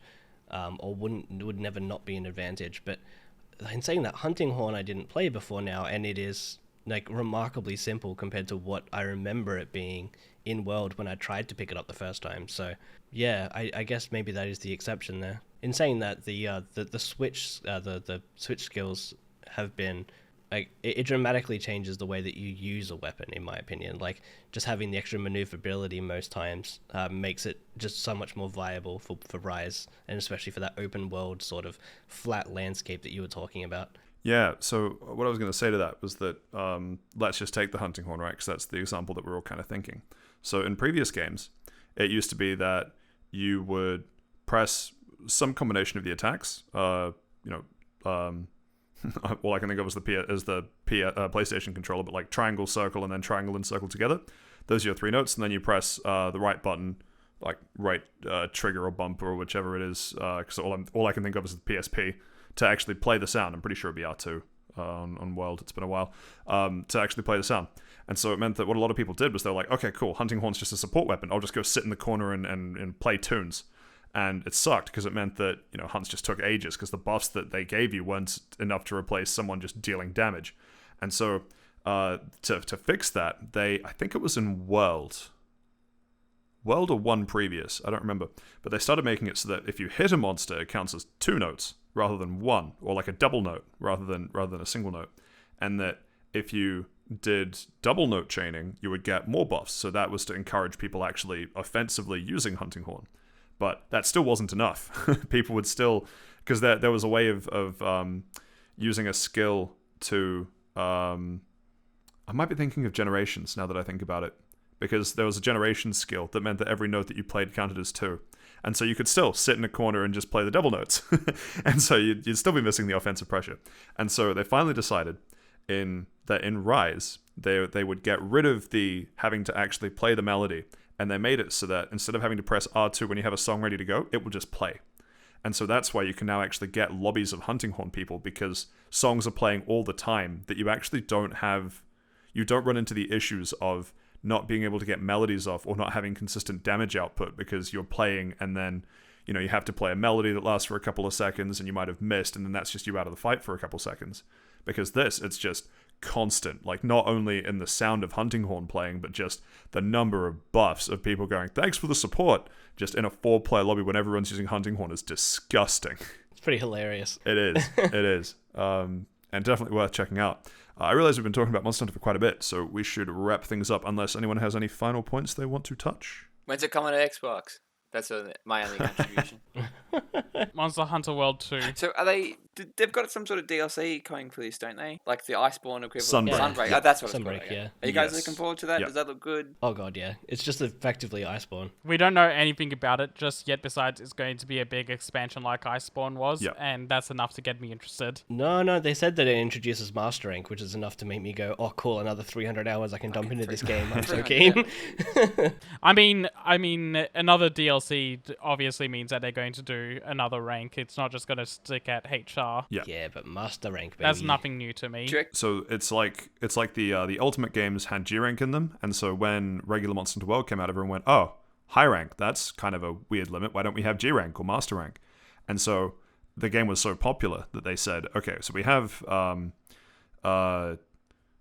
wow, what's the upgraded?" Low rank, high rank. No, Master rank. like the monsters, like the tempered monsters. tempered. Thank you. So they were like, okay, so we got tempered monsters in there. That's your endgame content. And then everyone smashed through that and went, okay, so we've done tempered monsters at high rank. What else we Please got? more. And so Capcom went, shit, give the people what they want. Let's do arch tempered. We'll just stick that in there. And that was just bullet sponge hell for like 45 minutes, where everything would kill you in one hit. And then at the end they went, okay, let's just give them G rank. And so then they came up with Iceborne, and that introduced a rank, new area, new bunch of monsters, all this other stuff. And it was exactly what World needed. And it meant that all of the grinding that I did solo to get all the arch-tempered scents meant nothing. But they're doing a similar thing with the Sunbreak DLC. So at the moment, again, you're capped at high rank, and everyone knows that G rank and Master rank exists. And so we are all waiting and hoping that the Sunbreak DLC will be like what Iceborne was to World, which I think more of my I played a lot of World beforehand, but I think I played more World after Iceborne came out than before. Yeah, I definitely did, for sure. scores out of 10 people? Steve? What would you give it? 3 question marks out of 10. Oh, no, but surely based on... Okay. Oh, that's my Pokemon Silver rival. Yeah, that's it. He has re-entered the chat. Based on how we've shilled it to you, Steve, and because you've played Monster Hunter before, how much more likely or less likely are you to play it now that we've talked about Probably it? like the same amount of likely. Like it's already like it's usually I think it's every 2 or 3 years I jump into Monster Hunter, play it for about 60 hours. I'm like, all right, cool, I'm done. And it's just judging from what you guys are saying, it sort of seems like it's World is still like the pinnacle of Monster Hunter game. So it seems like I'll play it, but I think for me Monster Hunter World is like an 8. So this might be a 6. But at the same time, I haven't played this game, so That's fair. Yeah. Josh, what would you give it? 10. ah, It's Monster Hunter. It doesn't get any better. play the 10 music. Yeah, do we have Do it 10 now. music? No, I can't reasonably give anything a 10. just did. I can't reasonably. You heard it here first, folks. Seth, Nah. what would you give it? Give it a 9 for episode 9. Sorry, Seth. Go on. You know what? I can't give it a 10 because I think World is better, so I'll probably say this is an 8. An 8. Oh wow. What about you, Patrick? I would actually give World a 10. Play the that 10 is, music again. Yeah, 10 music again. Woo! I would Twice give the same World a 10, episode. but we were talking about Rise. yeah, exactly. But on the back of that, I think Rise is very good, but it's not World, so I'd give it a 9. I thoroughly enjoy the game. We didn't actually touch on it. Super quick, can you describe that bug that you hit in like 30 seconds? Oh yeah, wall basically running bug. it's weird. Like in Switch, it works perfectly fine. Like if you wire bug to a wall, which seems to be the only way to jump now. Always you, was, but continue. Yeah, not really. You could like on Monster Hunter, you could sort of like walk up to things and sort of mantle them if they were at a certain height. This game seems to struggle doing that. But anyway, with this game, like you can jump off the palamute, whatever, wire bug to a wall, and then when you start running up the wall on Switch, it works perfectly fine. On PC, for some reason, I sort of glitch out and just keep running on the same spot. And it happens enough that it's like every 3rd or 4th attempt I try to climb the wall. So I have to jump off the wall and wire bug back onto it. And it's really frustrating. I don't know weird. when they introduced that, but like I see it constantly. I'll have to keep an eye out for that because I'm not sure if I've hit it. I'll record at some point and show you. But yeah, it's nightmarish. But other than that, great game. Sweet. And with that, we have finished the second of the 2 pillars of this week. And that brings us to the episode to the end of part 1 of this episode. Boom, saved it. We will take a quick break and be back with part 2.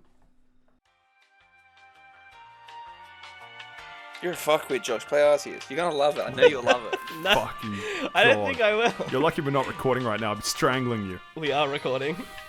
Got him. Hi. Josh Hi, does this police. with every Pokemon game. He No, says I he's not don't. gonna I was- like it, and then I it was mega releases, keen and then for he the likes it. remake. No. PDSP. We're saving it for next week. Yeah, There's save it. gonna be a lot of We're feelings. saving it for the Literally podcast. save it. Yeah. Yeah, save you for the podcast during the recording of the podcast.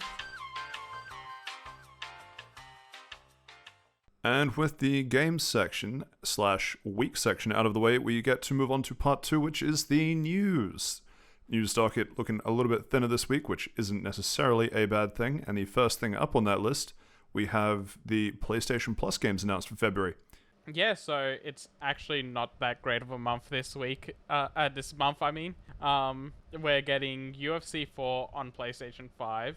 No, that's a PlayStation 4 game, actually. Shit. Okay, so UFC 4... It's even worse. Yeah, and Tiny Tina's Assault on Dragon Keep, both PS4 games coming up.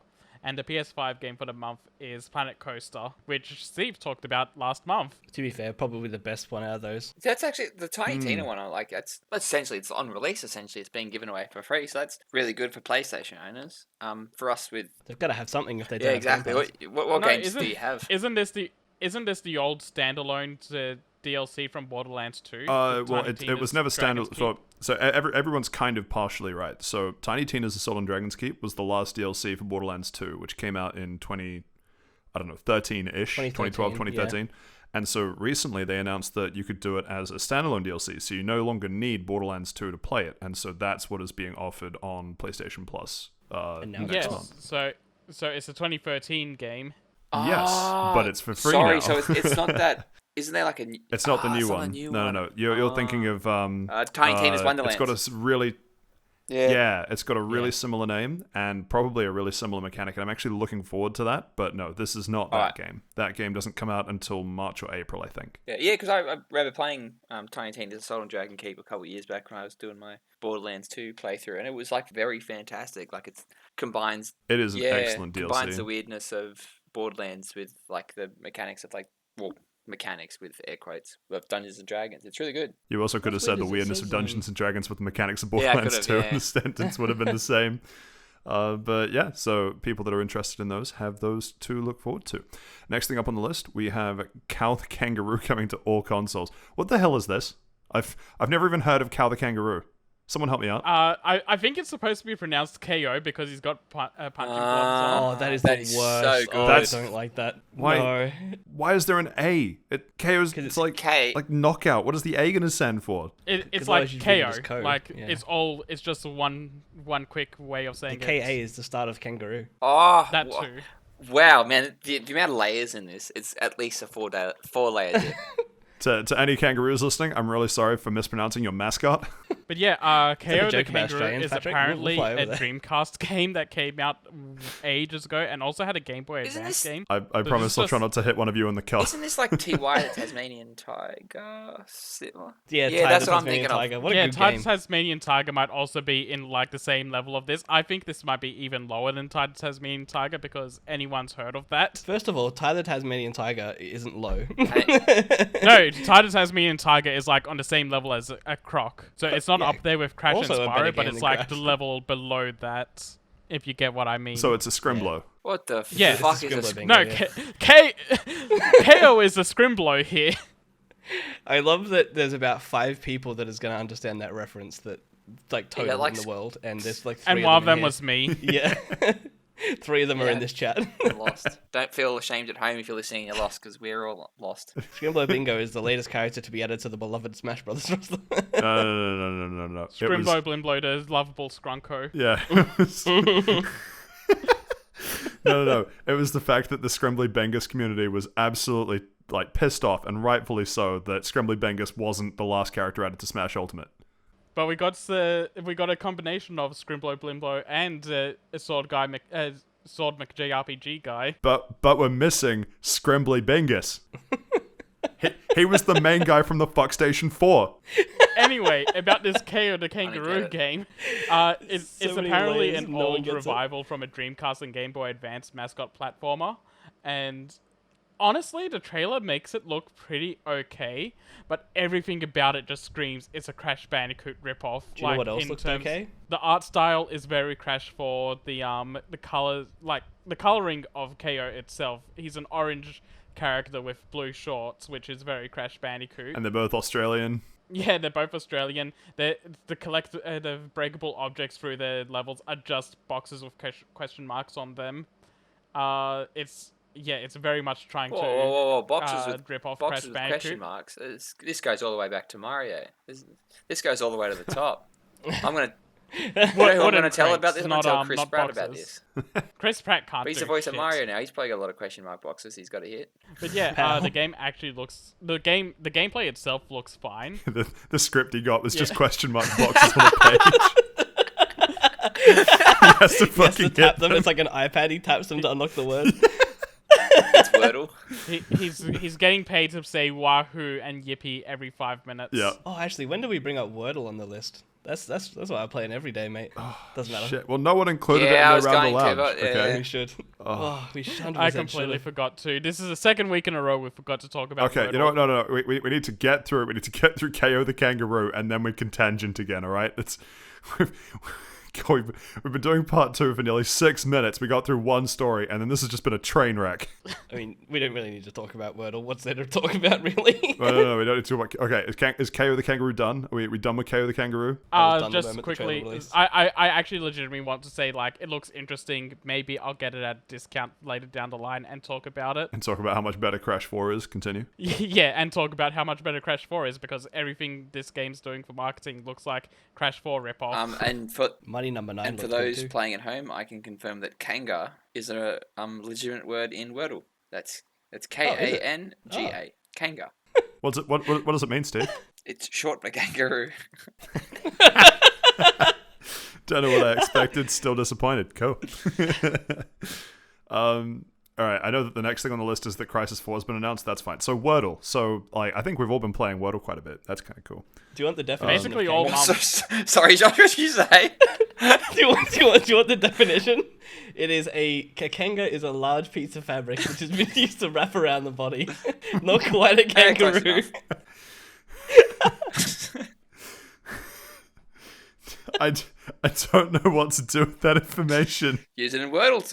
Wrap it around your Use it body. in Wordle tomorrow. Or today for you. Yeah, exactly. That's going to be my starting word. Oh man, can't wait to use both A's on my first guess like a complete chump. Get a K in there as well. So Wordle, for anyone that doesn't know, I feel like it would be very difficult to not know what it is at this point, but it's a fun little game. Comes out every day that you have 6 guesses to guess a 5-letter word, and that's basically it. The game will feed back and say which letters are in the right place. It's kind of like Hangman for those Or that played that. Mastermind, I've been back told in it's the very old. similar to, but I have not played Mastermind. See, I haven't played that one, but yeah, No, I me mean, either. obviously, it's not a new concept in and of itself. It's just packaged in a way that's now very accessible, being just on a website. Guess who with letters? And the way that they have to share, Oh god. the way they have you share your results is also very inducive to social media and getting the word out Yes. for people to get interested in it, because people see all these green, grey, and yellow boxes and they're like, "What the fuck is a Wordle?" And then they find out what it is, and it becomes, "Oh god, I'm addicted to Wordle." Yeah. Yeah, after you do one, you're like, oh, why can't I do another one? Oh, I have to wait till tomorrow, and then you're like, that's how the habit sets in. Yeah.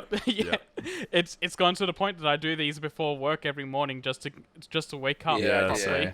Yeah, if I don't have my does daily anyone Wordle, else I'll have- start getting itchy. Does anyone else have easy access to their Wordle stats? I do. I have my I'll stats bring it up up right on now. my brand new phone. So you'll have, you like, won't have two to Yeah, stress. I days don't worth have of all this data. shit, man. I'll look it up. Hang on. Oh, I have it up. So I have 20 Oh. games played, a 95% win ratio, and my current streak is a 13 win streak. Sweet. I have played 17 games. I have won 100% of them, and my streak, surprising no one, is 17. For sure. Show off. Whoa. So mine's incorrect because I did some of them on PC, but on my phone it's 18, 100% win rate, 18 streak, 18 max streak. So yeah, literally the same, 18. Well, I have 7 games. And my lowest guess word was 2. Ah, very good. So I have 7 played, an 86% win streak, and I'm currently on a 2 streak with a max streak of 4.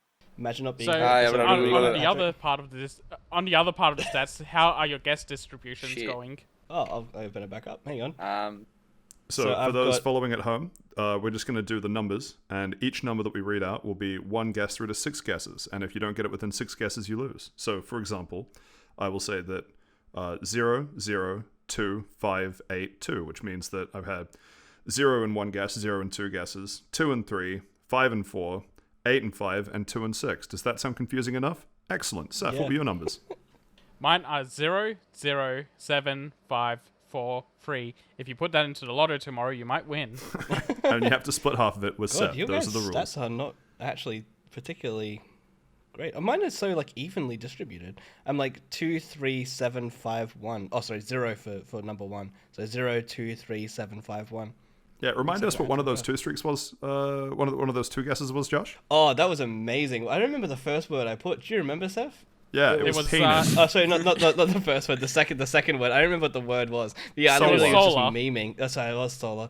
I was just memeing, and I was like, I'm just gonna do penis, and I was like, oh, cool. There's like one letter in this, and I just did solar. 'cause Time it to was the just S. soul read the universe. Yeah, and literally guessed it. And the dumbest part about that whole thing is that I wanted to do solar to start with, and I could have had it in 1, but no one would have ever believed me. So this works out better because now it's a meme. It's much more believable that he types penis in first. So if if you want to sell solar panels or any kind of energy storage solution, I know that one of us on this show would be very interested to meet you, probably at Yeah, a I'd bar make late the at night. correlation. And Steve, how was your Oh, distribution? on my brand new repaired phone, my distribution is 0, 0, 0. 0, 0, 0, 1, 4, 1. So Yo, sounds like an Could've been area 420. code. Yeah, I think I- it does. And You put all those Also, numbers together, you phone a pizza place. I swear I got a couple of like 3s. but I'll never get a 2. You're ringing EB I- Games and they're like, I oh, do you guess- got Battletech? Well, man, that's a meme from like fucking 20 years ago. Oh, it takes me back. But how good? He was one of the OG Scrimblers too.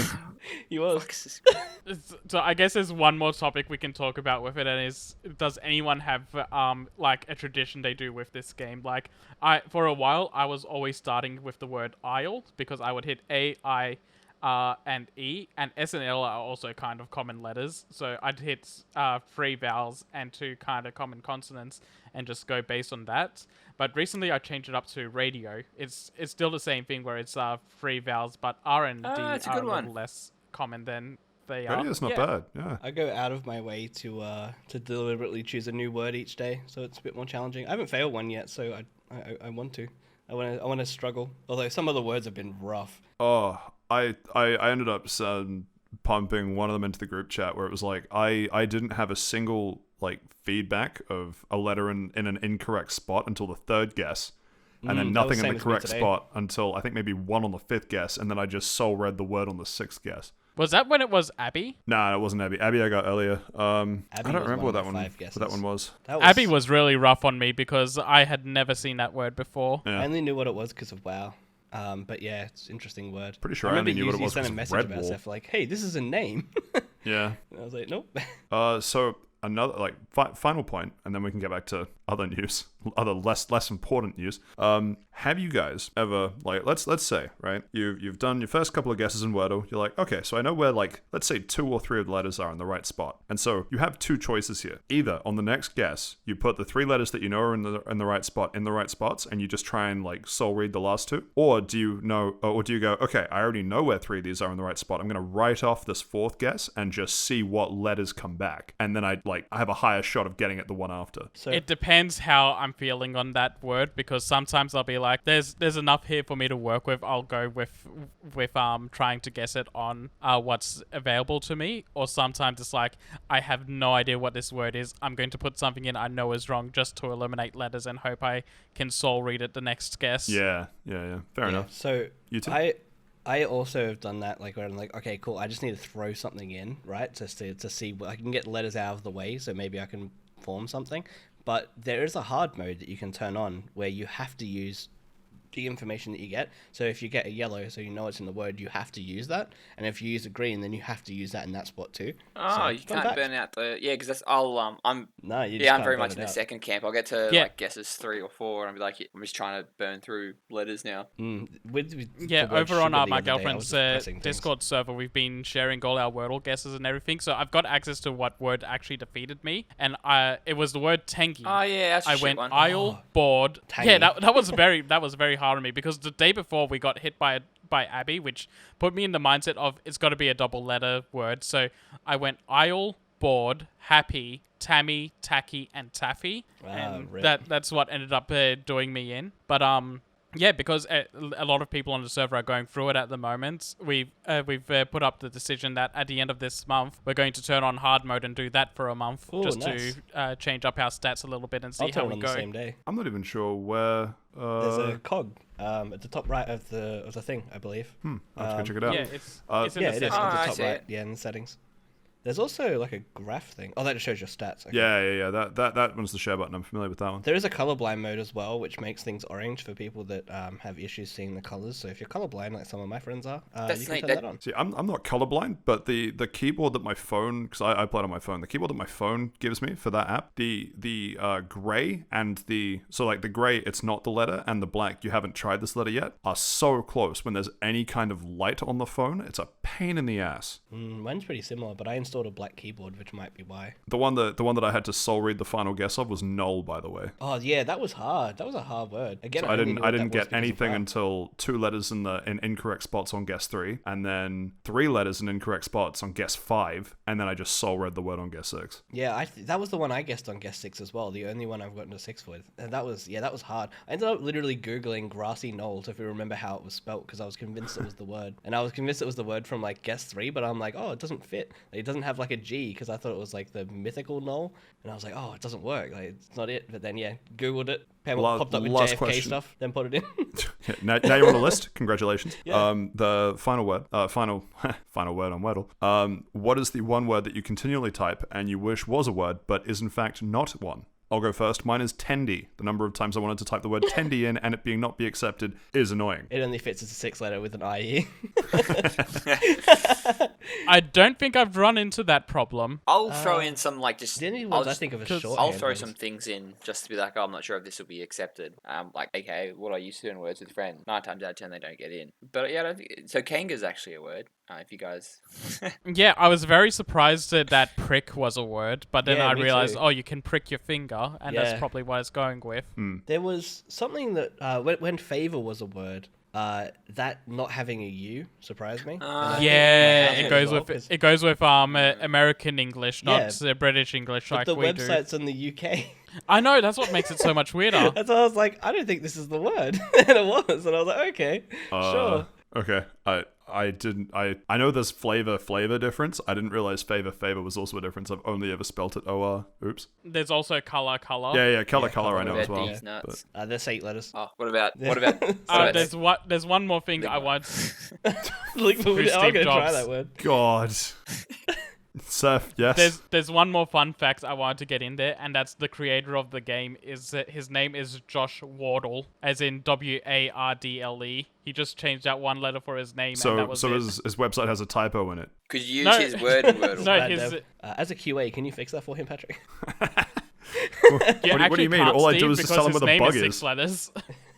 Yeah, actually, yeah, that's... Man, what the hell? I'm just typing well. in Ligma now to see if it works. Not in Now word that it's no list. Steve, does it work? No, it should be. Well, there's your answer for words that we can't put in. Ligma but we bros, could. we So- lost. sounds... Oh, what about Sigma? Let's find out. Sigma. Sigma should be because it's part of the. Oh, actually, I No, but guess it's maybe not Greek. 'cause It it's probably Greek. doesn't have basis in Yeah. English. It's in, baby. That's It's gonna be the in? word I Oh. check tomorrow. It'll be my first word forever now. All right, so we got 2 bugs On that to grind, write to Josh Wardle. It'd be like Scrabble, where people are like, no, this is definitely a word. Trust me. Anyway, shall we move back to the news? God, I think that might be Probably. one of our worst tangents yet. Crisis 4 was announced. It was the hardest we crashed into a tangent. It's still going apparently. So Crisis 4 was announced. Yeah, please, Josh, take us out. Oh, sure. I mean, Crisis 4, I mean, everyone's obviously memeing on it because Crisis 1 was, quite an intensive game for its time. Can it run Crisis is probably one of the most known memes in gaming. But, yeah, I mean, I mean, you say that, but I still don't know if any computer can run Crisis 1. Oh, that's why they're building those new supercomputers. The Oh, meta ones for fantastic. Facebook. Yeah. But it was leaked very shortly before through some like Chinese social media thing. And there was like just a banner or something, I think the leak was, and then they just announced it like a couple of hours later, which I think from memory, I'm just reading the article as well to make sure, but yeah. So basically, the Crytek CEO said it won't be called Crisis 4 back in 2012. And everyone's like, cool, Crisis 4. So we'll see what they end up calling it. But I mean, we haven't really had any details other than like, hey, it's the first Crisis game in like, what, 10 years? 10 years. Yeah, 2012 was Crisis 3. Yeah, So Crisis Crazy. 3 came out when everyone was really into bows and arrows. Oh yeah, Yeah, that's right. It had right. that weird stealth mechanic and everything go invisible and stuff. I never actually played it. Yeah. Is it a good game? oh yeah, Oh. no. All right then. Oh, I mean, it's okay, but Crisis 1 was like really, really good. Crisis 2 was like, yeah, that's okay, and then 3 was not the best in the series. Well, that'll be Hopefully exciting. 4 Anyway, continues we will to have to refreshes it. wait and see what comes of that. Next up on the list, we have someone that actually plays Guilty Gear Strive left to Biken. Yeah. I was gonna say I'm 0 for 1 on character name pronunciation in this segment, so I'm scared. So okay, Biken coming to Guilty Gear Strive this week. Who wants to tell us about this Isn't it one? the Balkans? Seth? So Biken's coming out in Guilty Gear tomorrow, actually. So Josh said he's going to be playing this tomorrow instead of another game that's coming out, which we'll get to later. But it's I've definitely Everyone mentioned knows. it in this episode that Arceus is coming out tonight. But About 3 Pokey times. Bros oh, are okay, going yeah. home. Then yeah. surprise! But it only comes out tomorrow for the people that have the season pass. It comes out on the 31st, I think. Yeah, 31st. For the people that want to buy it individually instead of part of the pass. Biken is one of those characters that's always really popular with the community, so it's good to see her coming I back wonder now. why. Yeah, you look at her and you wonder why, but no, she just in general, she's a really cool character. She really has a lot of plot. It's for her moveset. Come on. No, just from a design standpoint, she's really cool because she's like this this one-armed samurai going through Japan, killing all the gears in the guilty gear. Yeah, but So it's she's really looking cool. for like an innocent gear or yeah, something. no, to her all the gears are guilty no matter what. I I like think we that actually Steve was mentioned... memeing but didn't know that. Yeah. Meme denied. I think we actually mentioned Biken coming in one of the episodes last year, if I'm not mistaken, because we were talking about. Yeah, so that was when how- she was announced, and now she's being released. So this is kind of like a follow-up to that. Yeah, like no, saying, that's hey, cool. she's coming now. See, But yeah, I also- pay attention. Yeah. Also, something really cool that's coming alongside her is that they're doing this new mode called Combo Maker, where you can do a combo and then upload it for other people to try out. So this will be a good way really? for people to try and learn how to do like their general bread and butters or corner combos when like someone's able to do one in training mode, upload it for other people to play. And then, like, if you're trying to learn a character, you can go into this mode and learn from other people that are obviously better at the game. I didn't know that was coming. That's awesome. I'll definitely use that. So if I set up a camera while playing at a LAN and then I stand up and walk over and throat punch the other guy, can I upload that? Yes. As long as it's more than In, one in hit. fact, otherwise it's not a combo. encouraged. One last thing I want to mention on this: her hobbies on the official website is just drinking. Oh my god, she's so relatable. See, this is why everyone loves her, besides her massive plot. Also, she has a really cool like ultimate / finisher / whatever you want to call it. So it's probably one of the better ones in the game. Her instant kills were always great. Yeah, they're excellent. All right, shall we move on? Yeah, that's cool. I'm sure people that play Guilty Gear will tell us all about that next week, or in the future. Next thing up on the list, we have the Stranger of Paradise final trailer shown. This is, of course, the precursor to Final Fantasy 1. No, it's a It's remake. a retelling remake of Final Fantasy 1. Okay. They're remaking Final Fantasy 1, but doing a massive twist on that story. And Right. making the combat worse. Which we have also talked about, I'm pretty sure, in a previous episode. But tell us about these This trailers was one anyway. of my most anticipated games. Yeah, that too. Tell us about it, Seth. So, the first half of the trailer is very much what you expect from this game. It's very edgy, lots of chaos, lots of killing. And then out of nowhere, at the 2-minute and 50-second mark, it starts playing Frank Sinatra's My Way, and it just becomes very somber and introspective, and this is the greatest trailer I've ever seen. I love it so much. Anything with Frank Sinatra is good. The best part about it in the trailer is that he's getting married, but he's still got his phone in his hand. Like I a don't true know if he's gamer. getting married there, because it just looks like some armor he could be wearing. For the sake of the meme, Yeah. he's getting married. The chick looks like she's Yeah, wedding and dress. holding his phone up. I also want to add in that... Would you say that she's in a kanga? Got him. Do you think a veil is a Kenga? Well, it was a large piece of fabric that Is wraps around the mayonnaise an body, instrument? So, no, not quite body. But yeah, they also showed a combat trailer that just kind of goes into a general overview of how the game mechanics work. And something that was interesting in there is that they're saying that they're going to do co-op specific raids, dungeons, and endgame content, which I think is going to be very fun to go through with two other people. Yeah. But also in that combat overview trailer, they showed a dungeon that looks very suspiciously like it's based on the first dungeon from Final Fantasy 14, which means this dungeon is following me into another game and I can't fucking escape it. It's hilarious because that dungeon is like is memed upon and renowned as like oh god, please not this again. You load into that dungeon as a tank, you just turn on your tank stance and go wall to wall. Yeah, you literally just pull everything, try and get it done as quickly as possible. You just don't want to do it. Until the dungeon says, no, you will take this slowly. Yeah. Cool. So Yeah, I'm that's assuming all I that. had to say about that. Yeah, It- so it that looks added really to your fantastic. excitement for the game. Yeah, definitely. They show a lot in those two trailers that just makes it much more exciting to get into that when it comes out. Yeah, Awesome. I don't know if we spoke about the demo at all previously, but I think this game gives me a lot better impressions on what the demo actually did of the game. So I'm a little bit more keen for it now. So looks pretty The good. last demo was pretty rough when it came to the second level, so I'm hoping that they've optimized it a lot since then. But I've got faith that this will be very, very good and very enjoyable. A Neo type game with Final Fantasy mechanics sounds really fun to me. It also, for a time, it was like my most played PS5 game for a while. And it was a demo. Yeah. Well, that's because that's the only thing available on PS5, Yeah, you get right? 12 hours and that's it. Everything else is $125 for a 6-hour game. Yeah, it was all I could play before I could afford buying an actual PS5 game. But Yeah. the most important thing I want to know about it, are they going to change the name? We don't know. We 100% know it's not the Final Fantasy. They've made 16 of them by now. So should it just be called Fantasy? Or should it be called the First Fantasy? Well, do you know why it was called yeah, Final because Fantasy? they're going to run out of money. So they're like, right, let's just make this. There was also because they wanted to call it something else and it was already trademarked. Ah. I don't remember exactly what it was. I think it was like Magic Fantasy or something like that. Do you remember, Seth? What it was going to be called? I don't know, Don't know? actually. They wanted to call it something, and yeah, it was already trademarked by another like RPG. And yeah, they decided that it was going to be the last one because they had no money. So Final Fantasy, and that's how they come up with it. You know what's my favorite fun facts, though, about the naming conventions of Final Fantasy? The fact that the chapters in the games are always the same. That's pretty cool. No, Hironobu Sakaguchi, the guy that the main creator behind the Final Fantasy games, he went and made his own development studio called Mistwalker. And one of their first games on the Wii was called The Last Story. Neat. So, Final Fantasy, Last Story, kind of similar names The there. Last Guardian. Last Guardian is fantastic. That is a very gonna hot be So take. wrong about that game. It was going to be called Fighting Fantasy. Final record. Fantasy. That would have been a cool name.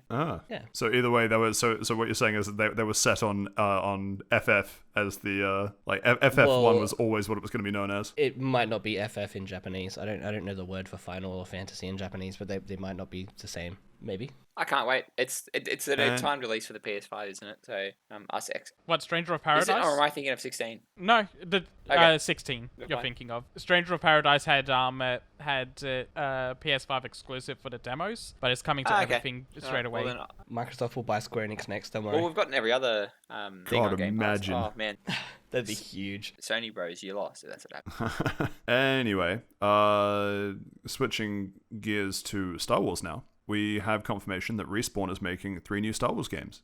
I don't really know why. Last Order was okay, but or Fallen Order, whatever it was, but they haven't exactly had a great track record for recent Star Wars games, unless I'm mistaken. In saying that, Battlefront 2 was really fun later. Yeah, I fully expected them to do a Fallen Order 2, but 3 new Star Wars games from Respawn seems like overkill to me. I'm still hopeful. Yeah, Fallen Order was really good. I'm sure it'll, if they do make a number 2, they'll probably learn from their mistakes because it did sort of feel very samey and it had like a lot of problems on release. Even though I played it like 3 years after release, never buy a game on launch. I'm sure one of those 3 games is going to be Yeah. Fallen Order 2. I mean, well, so they said that it was going to be an action-adventure game in the Star Wars Jedi series. Star Wars Jedi Academy 3 with Oh, one. yes, That's it. We're going home. Star Wars Jedi Academy is like probably one of the best Star Wars games of all time. Well, there you go. So No, Steven it's obviously knows. because Fallen Order was called Star Wars Jedi Fallen Order. Oh, was it? Was it? Yes. I Yeah. don't know. I got it with my Xbox and it never ran properly, so I never played it. Star Wars. And it's by Stiga Musson, so yeah, it's definitely a Fallen Order sequel. Huh.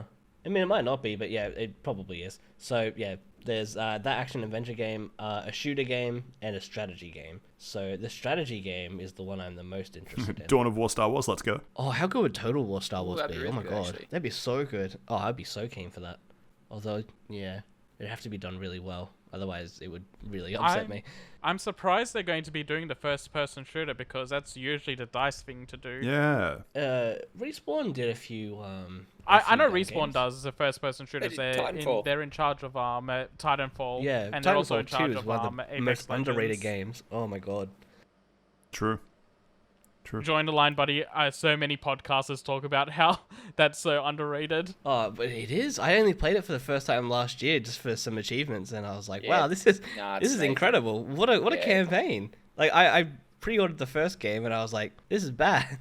Played the second game, and I was like, just as like, I might as well just play it. It's here, and I was just utterly blown away. Highly recommend. Cool. So we'll have to wait and see what more info we get from those Star Wars games. Next up on the docket, though. Oh, God. Okay, let's try it. Homura Hime? I'd say yeah. Homura Hime. Yeah, Homura. Homura Hime.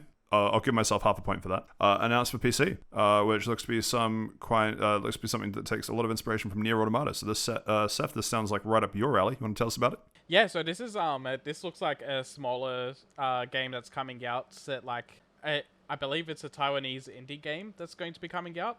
Very much inspired by Nier Automata in how it looks to play gameplay wise. Like it's very hack and slashy, a lot of bullet hell mechanic. So the thing you'd expect to see from a Yoko Taro game. But yeah, just this is mostly just a call to say, hey, if anyone's listening to this and wants to give it a look at, because I think this could use some more eyes on it. It looks very fun to play. It's got a gorgeous art style. It absolutely does. Just give it a check. Yeah, no, this looks actually incredible. I remember, and it says in this article as well, that it was developed by like just one student in 2018, and I remember seeing something about it. I remember this. But yeah, no, it looks very, very good. The art style in particular is just incredible. Yeah, the art style is fantastic. And this is also a... Yeah, it's like Risk of Rain. Yeah, this is a call to arms for everybody to play Nier again. Yeah, also, don't need a reason. Nier and Nier Automata, very fantastic games. Give them a play, but while you're at it, check this out. It's you don't get many games that are like Nier in its terms of its gameplay and what it's doing with combining action games and bullet hells. So this might be a good chance to check something else out that's very similar to that. Cool. Exciting stuff. We will move on, though. This is kind of a follow-up to what I guess was the biggest thing anyone was ever talking about last week. The acquisition, thank you, that's a word, of Activision Blizzard by Microsoft. The follow-up is that we have confirmation that the next 3 Call of Duty games will be on PlayStation, but after that, we don't really know. And it's funny that, the next 3 games also takes us to when the acquisition would be complete. So, not looking good for COD on PlayStation? Well, it wouldn't be the next 3, which an acquisition being complete. But all 3 of them are lined up for before 2023 because one of them is the next major Warzone release, which is slated for end of next year. Oh, God. Okay. So it's going to be the Call of Duty that releases this year, the Call of Duty that releases next year, and the Warzone that comes out next year. They also go on to say in the article that they're thinking about turning Call of Duty into an every 2-year release rather than an every year release. You mean they're going to make it a good game? Whoa. He never said a good game. He never said a good game. He never said that. They're not rushing one out every year. It might There's certainly so much generic first-person grey shooter you can make. Like, at what point do you realize it's been done? I just don't think it's sustainable for them to make a Call of Duty every year now with like the budget they're trying to do for all of them. No, and I think, done. Yeah, hopefully that brings the campaigns back to a good level if they have time to story write and voice act and everything correctly, right? I think that's what I enjoyed about Call of Duty the most was all the campaigns. So hopefully they bring those back. And it's becoming more expensive to do those to a high quality in the 1-year time limit. So stretching that out to every 2 years gives them a chance to flesh those out more and get them into a better state. I'd like to see like a co-op campaign from them. Would be really good, like a 4-player co-op campaign. It's just Halo. Yeah, with that would extra be steps. fun. No, that's what I mean. Halo's not doing co-op at the moment. Yeah, Halo didn't do it yet. But I would like to see it done in a non-sci-fi fashion. I think would be quite cool. Bring back to like sort of Modern Warfare, would you say? I wouldn't say Modern Warfare. I think World at War was their best game. Fuck's sake, Josh! Every fucking week. How could? What do you mean? The only thing World at War did good was introduce zombies. Oh my zombies! Right. Wow. No, the zombies were okay. I kill him. No, it was a lot more like it's the gun games I kind of play where it's like very intense one shot you kind of die thing, and it was like bolt action rifles. And whatnot. So that's the kind of stuff that I like. So that's why I like that one the most. So with the headline in mind, though, we don't really know what this is going to look like after the acquisition. Do we think it's likely COD will continue on PlayStation? I don't think so. This lines up with what Microsoft did with Bethesda earlier, where they kept their word and they're keeping their contracts in place for Deathloop and Ghostwire Tokyo. But as soon as the acquisition happens, they're like, yep, no, from now on, anything Bethesda makes is for us only. I disagree, but only in one aspect. I think that the free-to-play, like, Warzone style thing will still be on everything because that's how they draw in money, right? Yeah, that they can't take that because that's already on everything. It's the same thing with Minecraft. Like, if they continue to make new ones, I think that will still be available. But I think the more story, like main series games, for lack of a better term, will be probably exclusive, PC and Xbox. Did Minecraft Dungeons come out on Minecraft Switch? Dungeons is out on everything. I believe it has now. Yeah, it didn't on release, but I think it has now. I only remembered it being on Xbox and PC at release. I didn't know if they ported it to anything else. No, it's after on that. Yeah, most of the Microsoft games port to Switch. Yeah, I think it's on eventually. PS4 as well. The ones that can run. But Minecraft is that weird thing that Microsoft owns that like they're literally putting it out onto like everything that moves. Like it's the Skyrim for kids type of thing because it makes them so much money. Yeah, no, this was the other thing I was going to bring up in that Minecraft by itself is on everything. It's just usually they give preferential treatment to PC and Xbox in terms of like ray tracing and stuff like that. But not they really. do eventually Mostly PC. They do put those patches out on everything, and they do keep it alive on every console because that game is too big and it exists on everything. But if Minecraft Dungeons hadn't been on everything else and it was just like when it released only on Xbox and PC, it could be a similar thing where on release it's just Xbox and PC, and then they'll put it out on everything else a little later. But yeah, that's where I'm coming from it. I think the ecosystem that Microsoft is working towards isn't conductive for that, so I don't know. I'd kind of hope so, despite never really playing a PlayStation anymore, but I don't think that's going to be the case. We will have to wait and see who's right on that. Next one up on the list, we have new remasters of an Xbox series on the way. Steve, it's this an Xbox ticket. Reads of like... course, so is mine. And the way I write things in the docket is obviously conducive to how I talk in real life as well. So this is quite interesting because it was like on an Xbox Era is a different sort of podcast that goes on that talks about the insides of like sort of Xbox. And one of the co-founders of that has sort of hinted that there's something going on behind the scenes in terms of a big remaster on the same type of level as like the Master Chief Collection. So that opens a whole can of worms on what that could be, like whether Oh, I see what you mean. Right, yeah. Sorry, I was trying to figure it out. Yeah, okay, so I'm the with Master you now. Chief Collection essentially was Halo's 1, 2, 3 Reach and 4 all squashed into one and remade for sort of like last gen, as in like the Xbox One, and sort of putting it all into sort of one place and under one banner. And more importantly, yes, and putting it out to PC as well. And they did a lot of changes with the multiplayer as well with that type of thing when that released. So it'd be sort of interesting where they go with this. Some people have been saying it's Gears, which probably isn't really realistic because they did a couple of touch-ups with Gears 1, 2, and 3 a couple of years back before Gears 5 released. It is, but it does They make it just easy to released put an in a anniversary edition of Gears 1 recently, didn't they? It wasn't recently, it's like Recently, 3 or a couple 4 of years years ago. Yeah. I still count that as fairly recently. Yeah, I guess so. In terms of how old that game is. 1/10 of the time that I've been alive, but Yeah. If COVID weren't a thing, we would think that it was recent. Yeah. Yeah. But, and some people are saying it could be the Fable series as well, which I highly doubt because that's... Oh God, I hope so. I highly doubt that because there's no really multiplayer aspect to that. But so it just... The Fable thing that they teased was actually just this, and it's not actually a new Fable game, and let's down everyone. Man, my anger would boil over. Yeah, same. Fun at all. But it's just sort of interesting to sort of see like sort of what this type of things are doing. Sort of obviously Microsoft is sort of looking backwards and saying, okay, what used to work? What has sold us previously in the past? What do people have a lot of nostalgia with? But this sort of does say a lot of how media in general, especially with like movies and TV shows, just rehashing old things instead of having good ideas and playing on the nostalgia factor. But I'm cautiously optimistic as I am with everything. Personally, I'd like it to be Fable. That'd be sick. Fable over Gears. But it would sort of see how we go. We'll probably find out something in probably E3 or something. I wonder if it's a traditionally Microsoft Studios game, or if it could be something that they've acquired, like maybe like another Rare Replay or something. Interesting. I don't know. Well, if we didn't see that Knights of the Old Republic trailer that was coming to the PlayStation like a couple months ago, I would have said it's that. But then it could even be Age of Empires, to be honest. Now that is interesting. But yeah, time will tell. Maybe in 6 months we'll find out, and then we'll revisit it. And I'm completely wrong. Maybe it's gonna be something shit like Viva Pinata. I hope it's Blinks. Oh god, it's Blinks the Time Sweeper. Holy shit! Oh, the Mario killer himself. Did you say what did you say? Sorry, Blinks the Time Sweeper. Blinks the cat. Blinks the cat. I've never didn't play Blinks the Time Sweeper. Oh man, that was the go-to Xbox mascot. Yeah, that was supposed to be the Mario killer. Or the The Sonic Killer. Oh man, Interesting. that's such a good game. My nostalgia glasses are probably fogging up right now because it's probably shit. But yeah, we'll see how that goes. Sweet.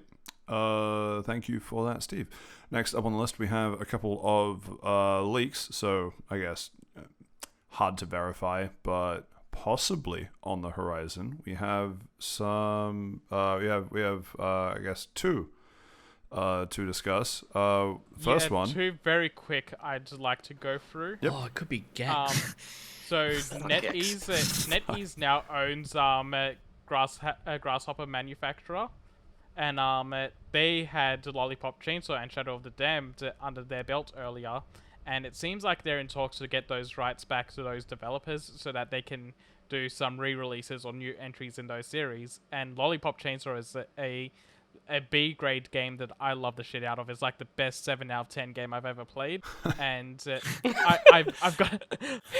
What an endorsement! It's in the high tier of 7 out of 10 as opposed to the lower tier. it's like a 7.9. Yeah, to the uninitiated, you might think it's an 8, but don't worry, Seth's here to tell you. Too much water. Yeah, 7. It's just on the verge of being good enough to play. But no, this is a game I enjoyed a lot and got a platinum in, and I'd love to see them re-release it on modern consoles. It's actually one of the few PS3 games that I've kept a hold of just to replay it at some point. But a little more exciting than that, it seems like that MotorStorm might be coming back, and Sony wants to bring back brands just to be a counterweight to what the Gran Turismo series is. So kind of like how Xbox has Forza for their motorsports games, and then Forza Horizon for their more arcadey games. Sony wants to do Gran Turismo for their motorsport games, and then have MotorStorm on the side. I would be so excited for this, like especially after all of the MotorStorm chat from last episode.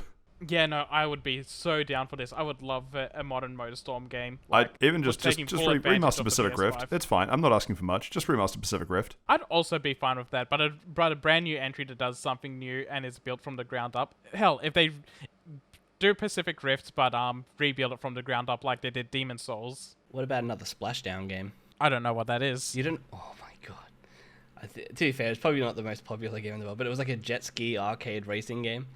That could be their counterweight. Sounds shit. MotorStorm's better.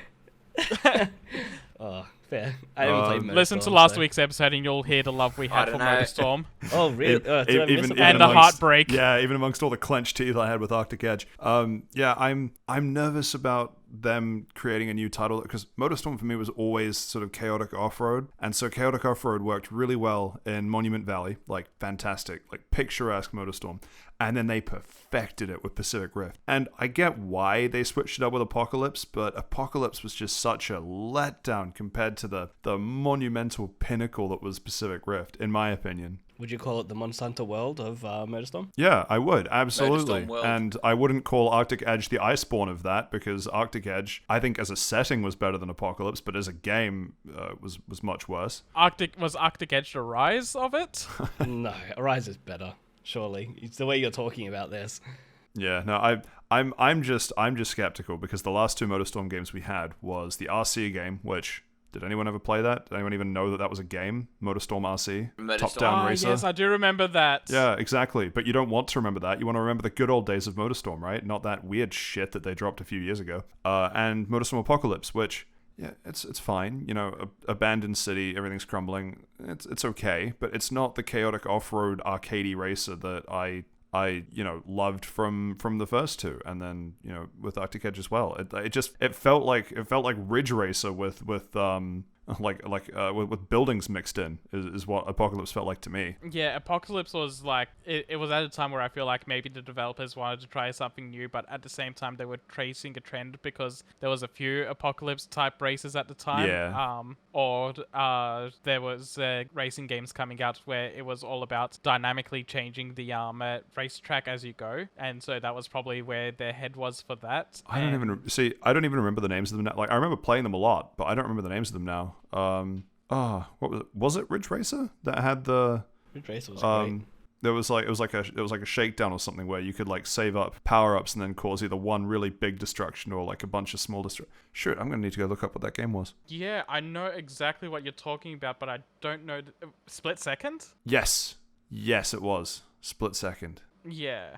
Good memory. that was actually a pretty fun game, I found. But, and it was the same sort of thing that MotorStorm Apocalypse was going for, but I think Split Second did it better. Yes, I was just about to say that. Yep. So I'm super excited for another MotorStorm game. I don't know. I'm holding my breath until either it's confirmed, in which case awesome, and then follow up what exactly we're looking at here with the next entry in the series. I think it's been that long that going back to the roots of off-road is probably what they'd be looking at.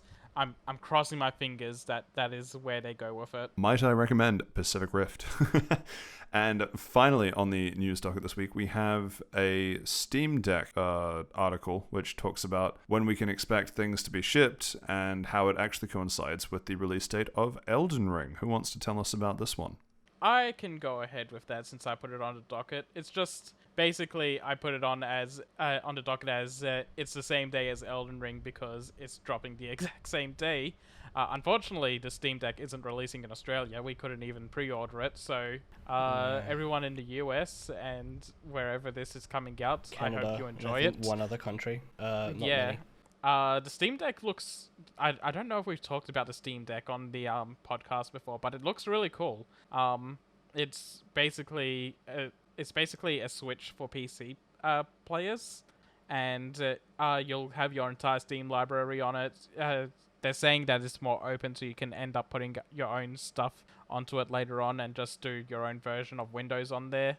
And yeah, I'm very excited to see what goes on with this because I've been seeing a lot of clips lately of people playing Devil May Cry on it or fighting games on it. And yeah, just Steam Deck's going to be really cool to see what comes out of it later. I'm not big on this guy's videos anymore, but Linus Tech Tips did a an in-person thing shortly after it was announced, and sort of was doing a whole bunch of testing and comparisons on what he thinks it's going to be like and everything. And just from a software wise, it's also quite cool because it runs a distro of some kind of Unix thing, so it means that gaming on Linux will be a lot more viable, or hopefully, presumably, that they'll support it a bit more natively. So that's really cool. I'm hoping that it actually takes off and isn't something that Valve spins up and then leaves to die, which they do a lot. So yeah, we'll see. Yeah, that's also a worry. Yeah, I'm hoping that it works out really well and that it might be what was my PSP equivalent as a child brought back to me. So we'll find out. If they were available in Australia, would you guys be buying one? Yeah, I wouldn't have been able to afford it at the time. They were pretty expensive. They were, but I absolutely would use it every single day. So I tried to pre-order it, and found out it wasn't available in Australia, sadly. Steve? I'm definitely going to get it. Or actually, no, let me rephrase that. I will consider getting it. I'm not too sure, when, though. Maybe I'll get it in, 5 years down the track. Because I'm just seeing it as, a Switch, a portable... I'm seeing it as, a Switch adjacent to a PC. So it's sort of opens me up to sort of, a bunch of PC exclusives that I would play. But then at the same time, what sort of PC exclusives are there that would be played like that? But it'll be better than the Switch because you can put a Switch emulator on it and it'll run the games better. I also think that at some point... Seth, that is forbidden knowledge. Be very careful talking about that. It is. It is very forbidden. No, I think that the big thing for me is that I think Patrick's saying, but I'm a bit of a tech head, right? And I like to just see the weird homebrew stuff that people do to things. And I think that this just has so much potential. So it'd just be really fun to just see what gets done with it, and potentially turn it into a completely legal emulator, of course, machine, and various other bits and pieces. I think pirate simulator, if you will. Yeah, I'm gonna play nothing but what's that Rare game? That's the pirate game. Sea of Thieves. Sea of Thieves. Nothing but Sea of Thieves. Wasn't sure if you were going for a pun there. Yeah, Sea of Thieves. Yo ho ho. If Valve keeps their word and this is basically just a computer where you can mess around with everything yourself, it will definitely be very interesting to see what the homebrew market does with this. Oh yeah, massively. Sweet. And with that, we have reached the end of the news. So, two final things before I take us out of episode 9, the first of which is the audience question for this week. We have a lovely fan of Maxwell writing into us. He writes, "Hey boys, long-time listener, time typer, I'm assuming first-time typer, big fan of the show, makes the grinding games flow by easier." Just abuses, I guess. Fuck you want to get written in, you're part of the banter now. Thanks, Maxwell. Happy to help. My question is, what is your opinion on platinum trophies and whatever the Xbox equivalent is? I wonder what platform Maxwell plays on. Do you ignore them, hunt them, or casually collect them through general gameplays? Keep up the good work, lads, and then attached a photo of my house. Thank you, Maxwell. I am now very scared. But what do we think? Seth, platinum trophies, yay or nay? So if it wasn't obvious after what I said last week, where I said I platinumed a bad version of Bayonetta and I platinumed every Kingdom Hearts game, I'm on the positive camp of them. I do enjoy collecting them. So was that you just casually collected them through general gameplay? No. Well, at the moment, yes, but I used to be a hardcore platinum collector. Does your therapist make you say that? I do. I am not at liberty to talk about that. I plead the fifth. But no. For a time, I was very hardcore into collecting them. Then I loosened off on it for a little while and was just like casually collecting trophies. And I'm at the point now where I'm like, I'll go for a platinum if I really, really enjoy a game, or it's like very easy to do. I'm not going to go out of my way to do it. But if it's something where it's like, it's one playthrough, all I really gotta do is 100% the game, which I would have done if I enjoyed the game anyway, then yeah, I'll go for it. Fair enough. Josh, what about you? I like that you're leaving the very obvious, the achievement hunter till last. I mean, that was Seth. He went first. Oh god, no, not when you look at Steven's achievements. I'm a mix. When I play Xbox or a Windows game, I go out of my way to get them. I like to 100% things if I can. But I play those so rarely because I just play my PC because it's by far the most powerful thing I have. That achievements just don't matter. They don't give you that serotonin hit in Steam like what they do on Xbox. So you don't get a little sound effects like you do with PlayStation honestly, and Xbox. yeah. It just kind of pops up very tinily in the corner. No, it does does not do that anymore, man. Does not do it on Xbox. Yeah. Ding! Yeah. You know what Steve's trigger word is? Yes. Remind me to buy Steve one of those Xbox trophies that you plug in that you sync with your Xbox account so that it lights up when you unlock achievements. Oh my god. That actually sounds fantastic. My partner really would ask me very quickly to leave. Yeah, but if I bought it for you, you could say, "Oh, I have to keep it." You know, it's Josh. Shut that thing up, Steven! Oh, it doesn't ding or anything. It just lights up. Oh, okay. No, Steven would modify it. He'd make it ding. I just start screaming. He makes the sound effects himself. You absolutely would is the best part of that. Yeah. So anyway, I'll go out of my way to collect them on platforms that I feel like they're worth collecting in. But primarily, I'm not going to bother. Interesting. What about you, Patrick? Oh, thanks, Patrick. Well, I technically do something similar to Seth, where it used to be that I used to go, I would say, out of my way to platinum quite a few things, particularly back when I played PlayStation. But since migrating to Steam, which is where I predominantly do my gaming now, I will go out of my way to try and 100% something that I really enjoy. But otherwise, I just have I have too many games that I haven't even touched in my Steam library that it's kind of just meaningless now. Like back the trophy sync, it was cool seeing the trophy sync on my Vita when I booted that up over the holidays and seeing that I'd platinumed all of Ratchet and Clank and all of the Sly collection and other bits and pieces. But yeah, I enjoy it when I've wound up with a rare achievement on Steam, but the completionist thing I reserve for games that I really enjoy. And I'm okay with that. I guess the cool thing with the Steam one is that if you get a rare one, they make this shiny little border around it to go, hey, less than 5% of players have this one, and that's kind of neat. Yeah. But Xbox kind of has that too. It's PlayStation's not the only enough. one that doesn't. I also like trophy. how on Xbox and PlayStation they have meaning behind it. Like for PlayStation, it's bronze, silver, gold, and platinum trophies, and in Xbox, it's this achievement was only worth 5 points, but this one is worth 100 points. Until you boot up some of those indie games, and it's hey, here's 100 points for doing chapter 1. Here's 100 points for doing chapter 2. Oh, guess what? The There's 10 absolute chapters. worst part is when you get a game and it's 36 points or 11 points or something. Oh, and yeah. Yeah, I can't remember which game it was. I think it was 2 years ago. I had an odd number. I think I had because at the moment I'm at 145,000 achievement points, and I think I was on 90,026 or something. And I'm what the fuck? Oh, yeah. that would have So I had to go back and me. find out which game it was, and I cannot fucking for the life of me remember what it was. Yeah, there's a few games that are like notorious Yeah. for it in like the achievement hunter things for Xbox. Just keep it divisible Yeah, by like 5. it's no reason not Yeah. to do it. Yeah. Yeah. Even then, same, if I have like same a rules 0.5, with I'm like, no. screen volume. Yep. Has to be even or divisible by 5. Yeah. Even then, 15. Oh, nah, divisible by 10 maybe. Then it's just even. I don't know. gotta It end depends by on the 0.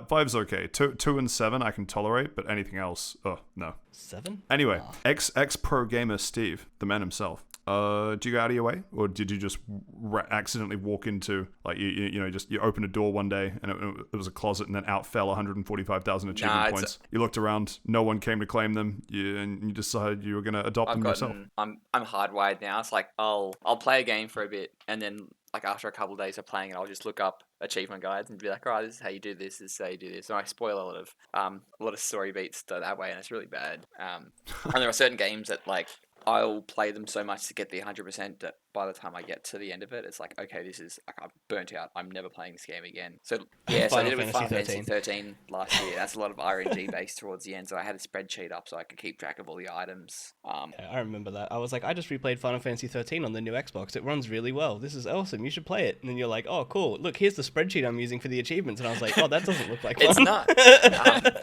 Yeah, and there's like Yeah, when you go into that level for achievement grinding, and there's I'm like out. a couple of I think it was like Fallout 4 when I like 100%ed like everything. There's like one achievement in one of the DLCs, the Nuka World DLC.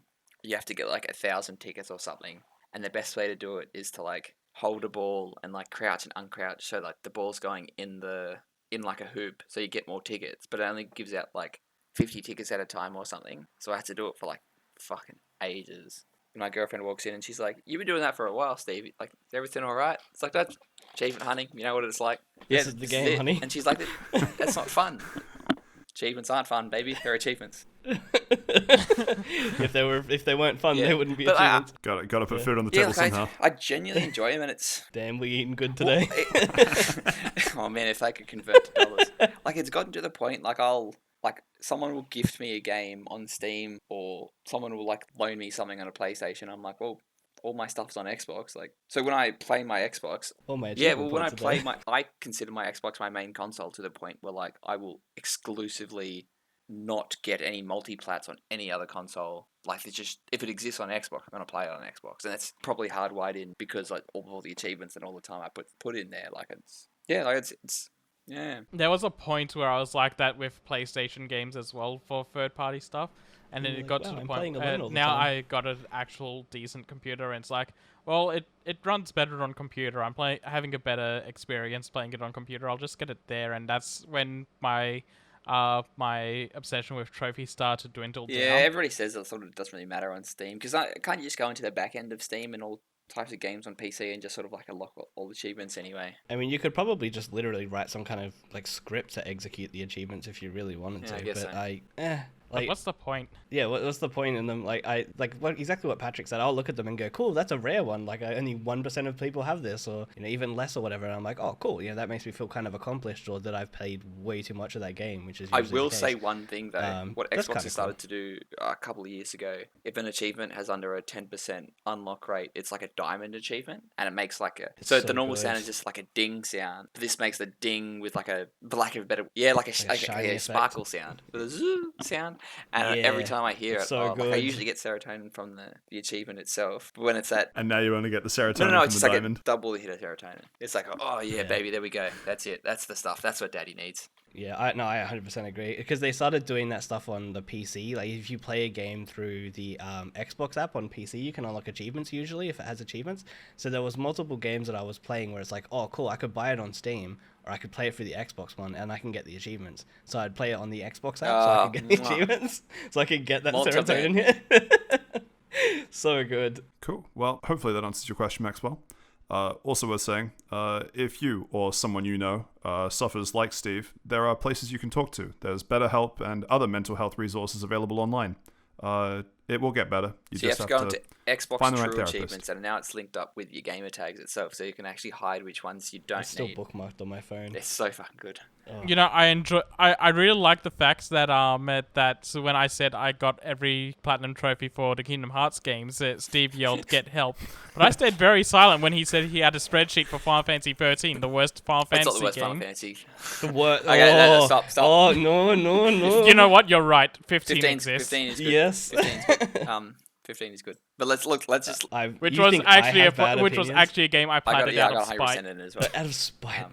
I played it, completed it, and went, I never want to what touch a this great game again. And then I haven't touched it since the DLCs I came played it all out. through again in 2019. Oh, So I good. tried to play it again recently, and I just got like PTSD within the first hour because it was on a Game Pass, and I was like, "Oh, it's the complete edition. Maybe they made They it did. not bad." They fixed up that part of the end. No, oh no, God, no! I don't think anything could fix that anyway. But no, they just even like the first hour, I was like, "This game is so boring. It's just watch card drive." What do you mean? It's 4 boys. Look, anyway, I could sit here arguing with you guys. Or Final Fantasy 15 exists in my heart. You And have you'd be been wrong every time. You have Yeah. been. That's what the last 3 minutes of this has. I'm sitting here in silence, waiting for a moment to strike. But no, there is none. You're giving me nothing to I work didn't with here, need an guys. Excel sheet for us to 100% Final Fantasy 15. because the game's so simple. Fucking mic drop and Doesn't walk even have a away, plot, Steve. that's You how won, simple it okay? is. Jesus. Yeah, hopefully that answers your question, Maxwell. If anyone else out there listening has a question that they would like us to discuss and then start yelling incoherently at each other about, feel free to write in. We have a mailbag. You can find us at fasttravellounge@gmail.com. We're also on Twitter and Facebook at Fast Travel Lounge, although on Twitter we are missing one of the L's. Fast Travel Lounge Sans L. Anyway, that brings us to the end of episode 9. Shall we do a very, very quick what we can look forward to next week? Starting with you, Josh. Yeah, I'm probably the different one on the list. Probably more Monster Hunter Rise, but I'm not gonna Pokemon talk about Arceus, it. great choice. Steph, what Yeah, about you? no, and Guilty Gear, Pokemon Guilty Gear.